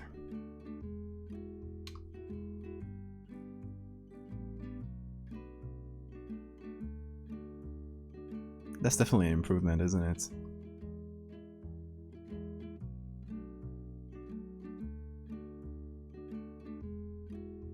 I'm liking this. Like, with this filter, it kind of clicked a little bit for me. Clicked much more. Should we sign this, you guys? Gosh, lately I'm forgetting to sign so many things. Gonna repeat it, because I always say it. It's tradition at this point. Those that don't know it, I always sign my pictures, and I always add this symbol somewhere. But many times it is quite well hidden, so sometimes it's very hard to find. So I'm thinking, where could I add it here that it would blend and not be too noticeable.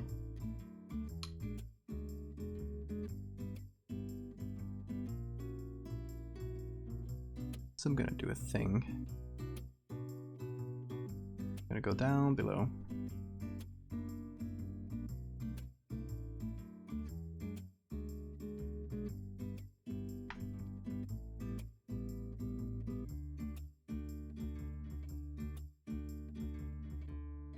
Okay, I'm gonna do that thing again with grain, because since I blurred a lot of that grain disappeared. So I'm just gonna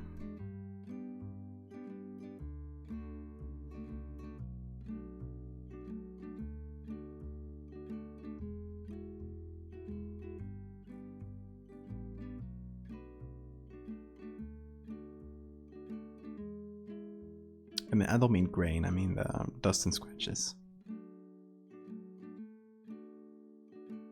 So now, just gotta remove the C from here. There we go.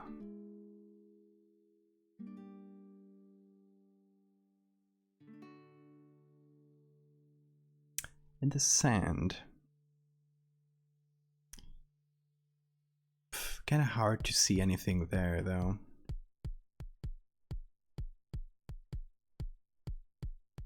I always love adding things in the sand because you just have to find a picture of a line in the sand and you work with that. It's pretty fun. In this case though, it's gonna be pretty impossible to do, so I think And that grain, that was good. Gonna remove a little bit from our guy here. There we go.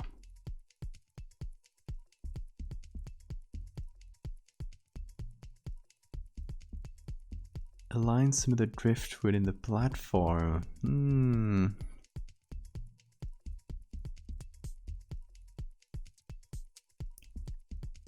Oh, maybe some of the planks here.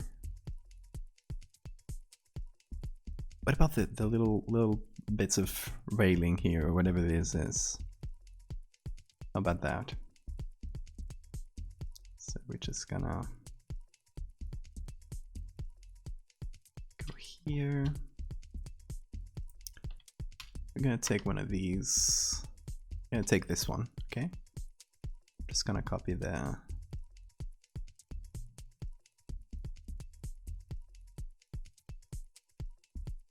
plank itself.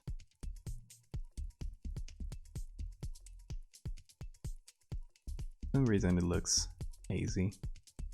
Oh, I guess it's the layers on top. That's fine though. We'll fix it. So it's this. Just gonna copy the same plank.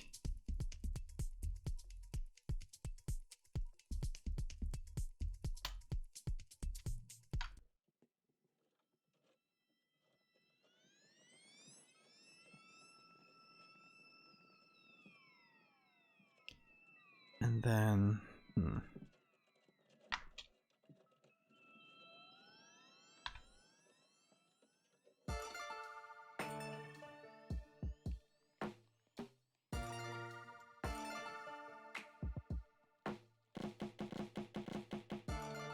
like coming from this little mound here.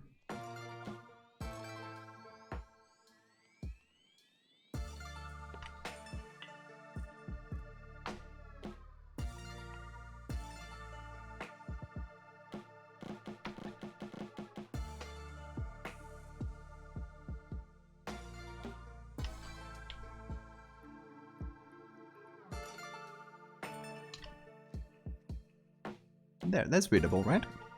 Gotta make it darker though. Just to counteract some of the things I've added on top. Oh, it's not that dark.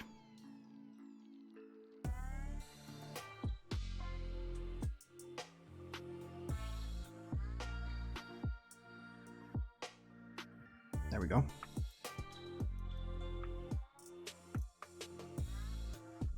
Oh, I am noticing a problem though.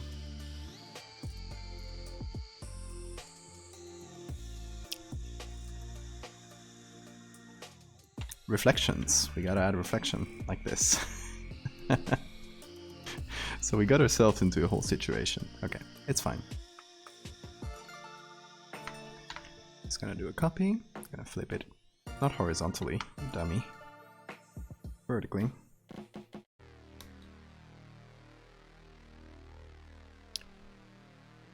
Go.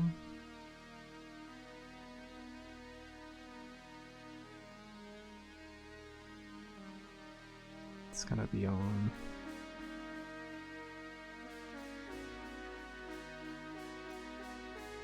darken and a lot of blur.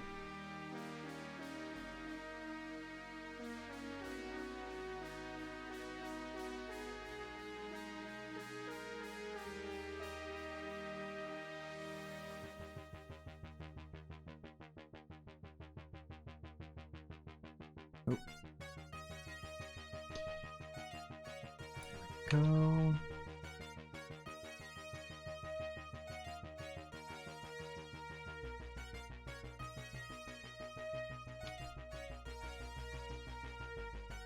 Is that too noticeable? How do you feel about this?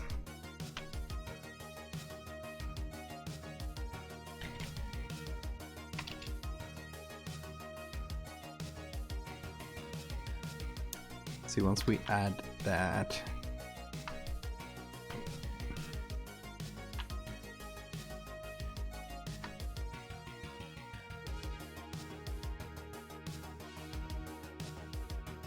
Possible to tell.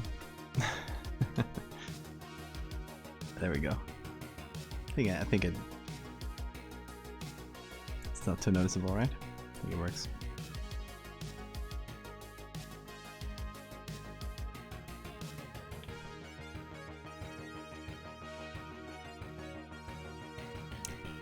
Let's keep going here and just add an extra bit of exposure.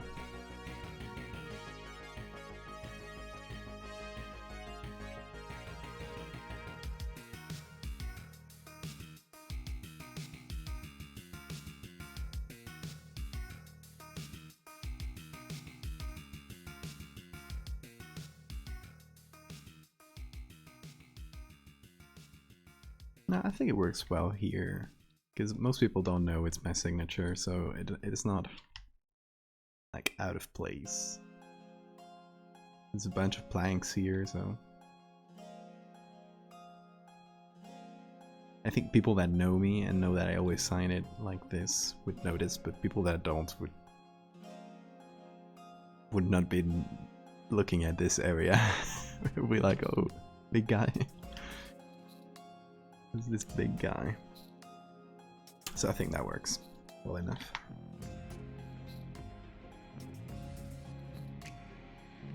Okay. So this commission was for 3 pictures. We already did this one, which was the most complicated of them. Kind of started with a big one. Started with a bang. I think I've been going for 4 hours. It's still not extremely late. Thank you, Barrack. I appreciate that. So I'm thinking we can get started on the second